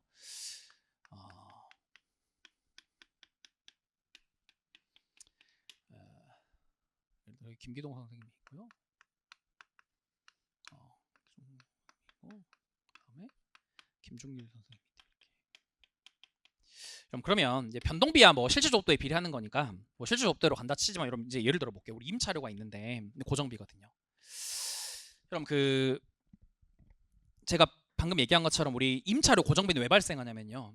이 학원을 만들 당시에 최대 조업도 그러니까 우리 조업도에 대한 조사를 할 겁니다. 최대 조업도 확보를 해야 되니까. 그러면은 야 나는 피크 달에 몇 명이 올 것 같아. 1월 달이 피크 달이라고 하고 학원에서 수요 조사를 하겠다. 1월이 피크 달인데 1월 달에 몇 명이나 올 것 같으냐? 그래서 나는 뭐 최대한 몇 명 올 것 같아. 나 한 1,000명 올 것 같아. 라고 얘기해줬고 나는 최대한 500명 올 것 같다. 라고 얘기해줬고요. 여기서 나도 한 최대한 1,000명 올 것 같아. 이렇게 얘기했대요. 그럼 학원에서는 그럼 2,500명에 들어올 수 있는 자리를 임차해야 되겠구나. 알았어. 그래서 임차료를 해갖고 적당한 자리를 알아봤더니 이 자리가 확정이 되고 한 3억 내라는 3억이 확정이 된 겁니다. 이렇게 확정이. 자, 근데 여러분 문제가 뭐냐면 우리 그러면은 실제 이제 그다음부터 몇 명이 오든지 뭐 변동원가야 실제 조업도에 비례하는 건데 고정비는 김기동 선생님이 1,000명 요구했고 제가 500명 요구했고 김종근 선생님이 1,000명 요구했으니까 2,500명 자리를 확보해야 되고 그러느라고 임차료 3억이 확정된 거거든요. 그럼 이렇게 해서 확정된 거니까 임차료는 요 비율대로 뿌리는 게 맞는 겁니다. 그런데 문제가 뭐냐? 이 고정비 우리 학원에서도 여러분 아마 1년 여러분이 우리 학원의 재무제표 손익계산서를 보시면 당연히 그 강사료에 가장 큰 비중을 차지하는 원가가 임차료거든요. 여기 제가 월세 정확히 얼마인지 모르는데 아마 눈탱이 나오게 비쌀걸요. 여기 엄청 비쌉니다. 여러분이 원래 나중에 여러분 취업해서 이제 법인 같은 데 가서 감사 같은 데 가보면 아시겠지만 이 광화문에서 시작해갖고요. 저기 동대문으로 쭉 종로 5가를 거쳐 동대문까지 가잖아요. 여기 갈수록 그 월세가 드라마틱하게 내려가요. 광화문이 겁나 비싸고요. 종로 2가 3가 가면 싸지다가 저기 종로 4가 지나면 이제 할아버지들 많이 계신 데 있잖아요. 거기 가면 갑자기 싸져요. 동대문 이런 데가 엄청 싸거든요. 옛날에 그 위너스가 남으로 오기 전에 위너스가 종로 4가 있었는데 평당 임대료로 따지면 한 2배 이상 차이 날걸요. 여기가 훨씬 쌉니다. 여기가 좋았는데 여기가 가격도 싸고. 근데 문제는 뭐냐면 임차료가 우리 학원의 입장에서 겁나 크거든요, 원가가. 그러니까 이제 갑자기 이런 생각이 들어요. 이 임차료를 내가 많이 부담을 안 받고 싶다. 예를 들어 학원에서 무슨 강사별로 손익을 구하는데 이제 수익에서 원가를 막 뺄 거잖아요. 임차료를 너무 많이 부담하면 내 이익이 많이 떨어질 것 같거든요. 그러면은 월세를 많이 부담 안 하면 어떻게 해야 되지? 그러면 어떤 방법이 있냐? 이걸 자꾸 축소시키는 거예요. 이렇게. 이걸 자꾸 낮춰요. 이렇게. 그럼 내가 고정비 많이 안 받아갈 거예요. 물음 3의 동그라미 1 그거 쓰라는 겁니다. 이중배분율법의 문제가 뭐냐면 고정비는 보통 우리가 최대 조업도나 예정 조업도 비율대로 갈 건데 고정비를 많이 안 받으려고요. 자꾸 고정비, 그러니까 우리 최대 조업도나 예정 조업도를 이렇게 줄여서 보고해요, 회사에. 그러면은 원가가 약간 왜곡이 되거든요. 더 큰 문제가 뭐냐면 이거 막 줄여요, 막 서로 줄여요. 김기동 선생님이 에이씨 나 원가가 뭐 이런데 학원에서 뭐라 할 것 같으니까 좀 줄이자. 그렇게 해서 뭐 한 500명을 막 줄여요. 이제 이승우는 김기동 선생님 좀 줄인 것 같은데 뭐 난 더 줄여야지 남자답게 한 100명 해보러 100명 막 이렇게 줄여요. 김정은 선생님은 이 새끼들 다 줄였는데 난 더 줄이자 해서 50명 해요 이렇게. 그래서 이제 학원에 갑자기 650명 보고하잖아요. 학원에서 650명이요? 650명인 설비를 임차하면 나중에 여러분 서서 공부하셔야 됩니다. 650명 수용이 안 된대요. 동그라미 그 얘기하고 있어요. 서로 이렇게 다 줄이면 결국 회사가 충분한 설비를 확보를 못해요. 이런 일이 생긴다는 게 동그라미 2번이에요. 이것을 하는 겁니다. 근데 여러분 이게 이제 솔직히 보통의 수험서에서는 별로 중요하게 생각하지 않는 건데 솔직히 말씀드리면은 대학 교재 일부는 좀 있어요. 어쨌든 제가 시험은 교수님들이 내는 거라고 하지만 뭐 교수님들 책에 일부 있는 교재도 있거든요. 그러니까 그거 쓰는 거예요. 자, 그게 이제 올해 약술이었고요. 자, 여러분 이제 이걸 우리 문제에 좀 적용을 해볼게요. 근데 올해 세무사 학생들의 의문은 얘였거든요. 오케이 알겠다. 이중 배분율법 뭔지 알겠는데 그럼 얘는 이런 얘기잖아요. 지금 보세요. 지금 얘가 얘기하는 거는 우리가 이중 배분율법 오케이 뭔지는 알겠고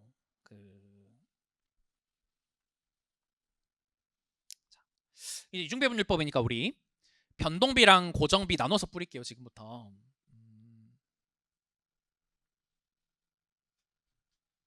자, 일단 우리 변동원가는 P1, P2에서 변동비는 여러분 제가 방금 보여드렸지만 그래프상 변동원가는 기본적으로 실제 조업도에 비례하거든요. 그럼 실제 조업도에 비례하니까 변동원가는 이렇게 실제 조업도에 비례시키시죠. 이렇게. 그럼 P1은 16,000시간 썼다고 하니까 시간당 변동원가 8원 보내면 되겠고요. 그 다음에 P2는 30,000시간 썼다고 하니까 시간당 8원이 변동원가 보내면 됩니다. 그죠? 그럼 우리가 변동원가는 시간당 8원이니까 실제 조업도에다가 8원 보내면 되겠죠. 문제는 고정원가인데요.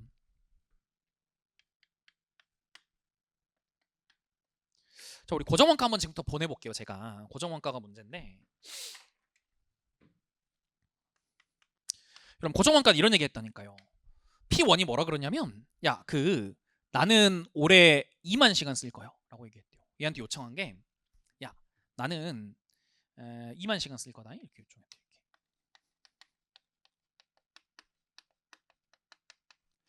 그 다음에 얘는 우리 최대 조업도가 P2에서는 나는 올해 37,500시간 쓸 거라고 요청했대요. 그럼 37,500시간 쓸 거다 라고 요청했대요.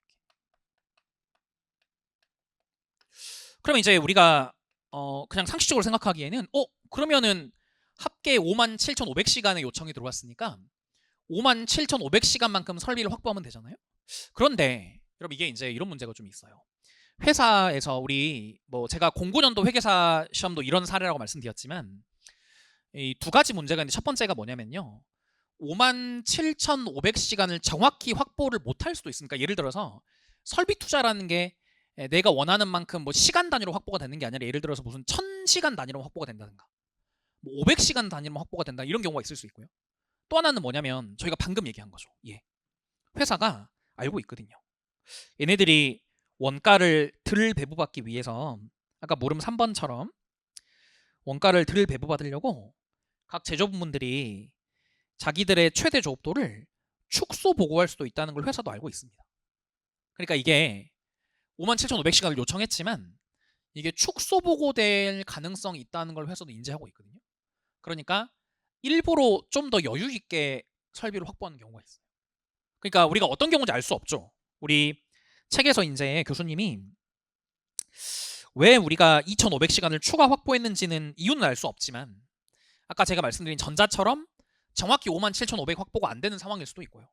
후자처럼 얘네들 혹시 축소 보고한 거 아닌가?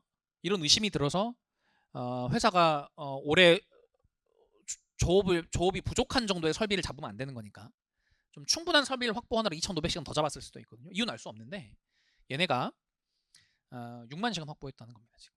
이렇게. 그럼 이제 아까 말씀드린 것처럼 2,500시간 붕 뜨죠. 2,500시간 붕 뜨기 때문에 그럼 이제 우리 어떻게 해야 될 거냐면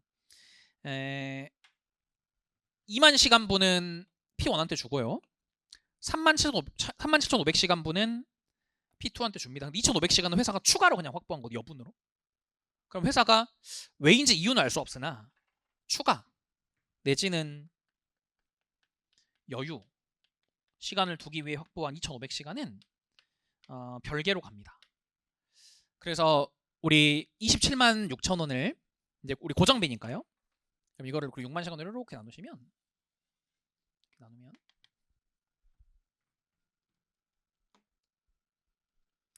그럼 얘가 시간당 4.6원 나온대요. 그래서 P1한테 2만 시간분 4.6원 뿌리시고요. P2한테 37,500시간분에 4.6원 뿌리시고 미배부 그러니까 회사가 뭔가 이유는 알 수 없지만 추가적으로 확보한 2,500시간이 존재하기 때문에 여기에 대해서 4.6원 뿌리시면 돼요. 이게 물음 2번 답입니다.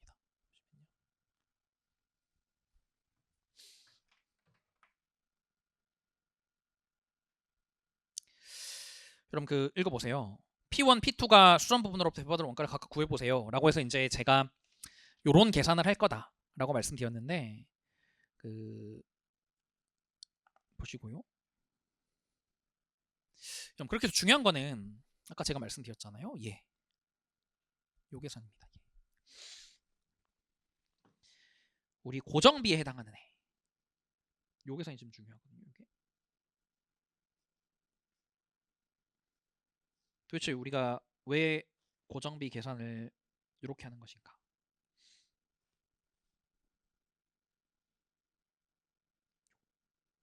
요거 좀 이해하셔야 돼요. 근데 말씀드렸지만 여러분 혹시 이제 저희 동차 연습서도 갖고 계시면 A급 1번인가에 걔가 똑같은 문제 만들어 놨거든요, 제가. 그러니까 이제 뭐 같은 주제예요, 이게. 보시면. 그리고 이제 이런 게 이런 계산이 가능하다고요. 이게 숫자가 안 맞는 게 아니라 일부러 회사가 추가적인 설비를 확보하는 경우가 있거든요. 그러니까 이제 요거 원가 계산하시면 될 거거든요. 그게 우리한테 동그라미 3번 얘기네. 근데 이제 문제 여러분 이런 거죠. 어쨌든 이럼에도 불구하고 저도 이 문제에 약간 논란이 있을 수 있다는 건 이해해요. 보니까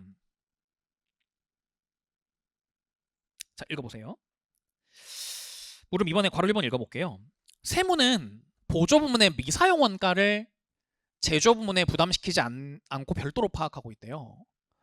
P1과 P2가 수선 부분으로부터 배부받을 각각의 원가와 제조 부문에 배부되지 않는 보조 부문의 미사용 원가를 계산하세요. 라고 해서 우리 미사용 원가라는 표현을 쓰고 있거든요.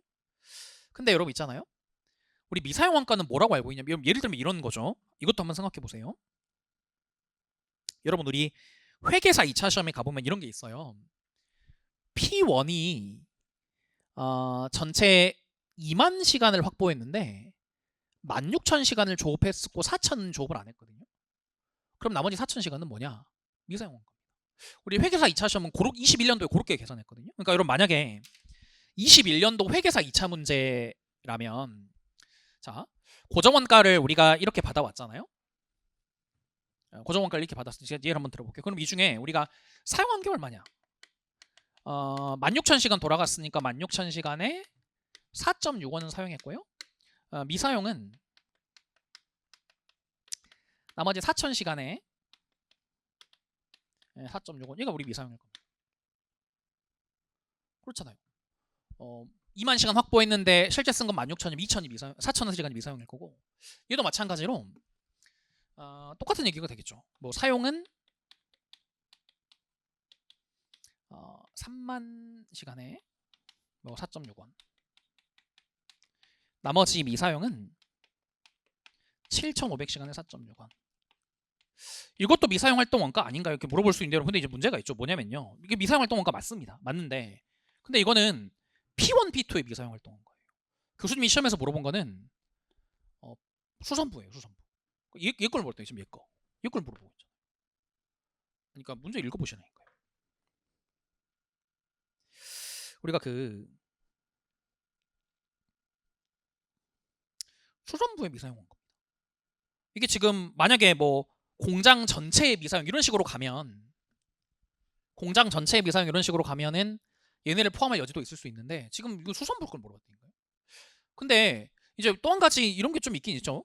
근데 이거를 우리가 미사용이라고 표현하는 게 맞냐라는 건데 제가 출제자면 저는 그냥 미배부 원가 정도로 표현할 것 같거든요. 근데 그건 제 생각인 거고 뭐 시험에서 교수님이 어떤 표현을 쓸 건지 교수님 마음이고요. 또 제가 다시 얘기하지만 이게 재무회계나 세법이 아니니까 요거가 뭐 고정되어 있는 게 아니거든요. 여러분 그래서 우리 어떤 원가회계는 지금까지 시험에서 보면요 어떤 용어에 집착하시면 안 돼요. 용어를 봐서 이게 아리까리하면 그 앞뒤로 수식어를 좀 봐야 되거든요. 그럼 교수님 분명 이렇게 쓰고 있습니다. 이게 제가 말씀드리는 건 뭐냐면 저도 분명히 여기서 이 미사용 원가라는 표현만 보면 이거 약간 애매한데 이런 생각이 좀 들거든요. 정확히 이거 뭘 의미하는 건지. 근데 여러분 앞에 수식어를 읽어보세요. 뭐라고 돼 있냐면 제조 부분에 배부되지 않는 원가 이거 얘기하고 있거든요. 그럼 제조 부분에 배부되지 않는 원가는 얘잖아요. 지금 요거 쓰시면 된다니까. 물론 미사용 활동 원가라는 표현이 한 미배부 정도로 표현했으면 좀 좋지 않았을까 이런 생각은 좀 있는데 그렇다고 해서 여러분이 여기까지 포함해야 답 아니 이건 말이 안 된다니까요. 왜냐면 제가 말씀드렸지만 이거는 P1, P2의 미사용 활동 원까지 보조본 게 아니거든요. 그러니까 그렇게 하시면은 학생들이 약간 되게 올해 이거 좀 되게 이슈가 많았거든요. 무슨 뭐 아무튼 뭐 어디 잡지사 같은 데서 뭐 조사했더니 뭐 이 문제 엄청 말이 많았다고 하시던데 근데 이제 저는 논란이 딱 이 용어 하나 약간 애매하다. 이거 외에는 뭐 기출도 있었고요. 뭐 계산에 숫자가 뭐 잘못되어 있는 것도 아니고 뭐 논리적인 하자가 있는 것도 아니고.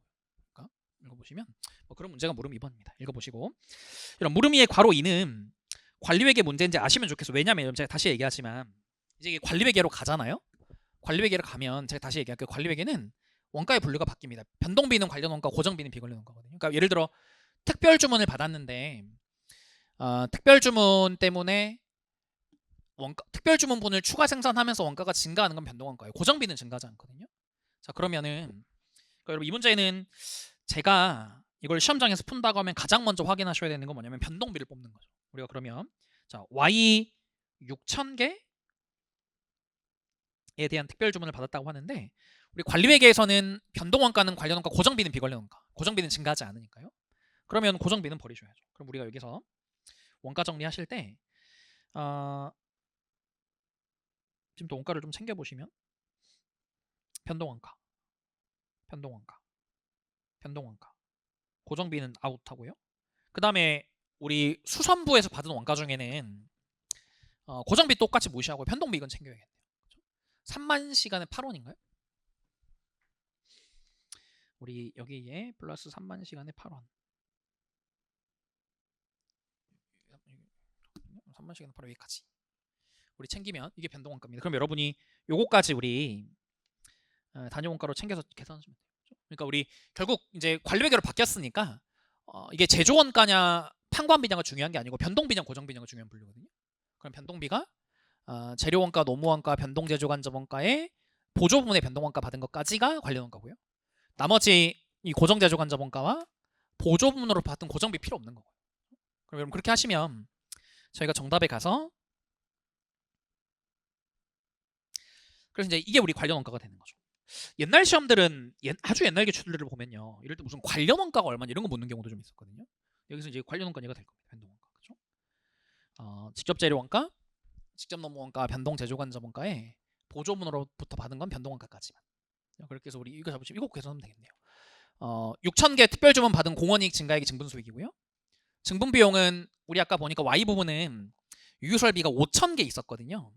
비교해 보시면 그러면은 6,000개를 만들면 1,000개는 설비가 모자라니까 1,000개는 기회비용 부담하셔야겠습니다. 그럼 1,000개는 우리 정규시장 판매 포기. 이거 놓고 푸시면 답 쓰시면 되겠어요. 그렇죠? 그럼 해보세요. 그렇죠? 이거 좀 어려운 문제 아니니까요. 그럼 그게 올해 세무사 2차 문제였다라고 좀 말씀드리고 보세요. 세무사 2차 요즘 난이도나 출제 경향이나 뭐 출제 들어가시는 분들 보면 충분히 회계사 2차랑 왔다 갔다 할 수 있거든요. 그러니까 한번 좀 눈여겨보시면 좋겠습니다. 그럼 그 다음에 제가 회계사 2차를 볼 게 아니라 하나 이해를 좀 하고 갈 게 있어요. 이제 그 유예생들은 여러분 이거를 사실 대충 알아도 문제를 푸는데 지장은 없을 거라고 보지만 그리고 유예생분들 아셔야 되니까 우리 23페이지 한번 가보시면요. 우리 상호배운법 얘기를 좀 할 겁니다. 여기서 이제 뭐 관리회계랑 왔다 갔다 한다 뭐 이런 것도 있지만 우리 상호배운법이 아주 100% 완벽한 논리를 좀 아셔야 되거든요. 그래서 그럼 제가 문제 4번에서는 이 상호배분법의 완벽한 논리를 저희가 좀 이해해 볼게요. 이거요. 자, 여러분 잠깐만 쉬었다가 문제 4번 해볼 건데 쉬는 시간 문제 4번 별거 아니거든요. 한번 읽어만 보세요. 저희 잠깐만 쉬었다 갈게요.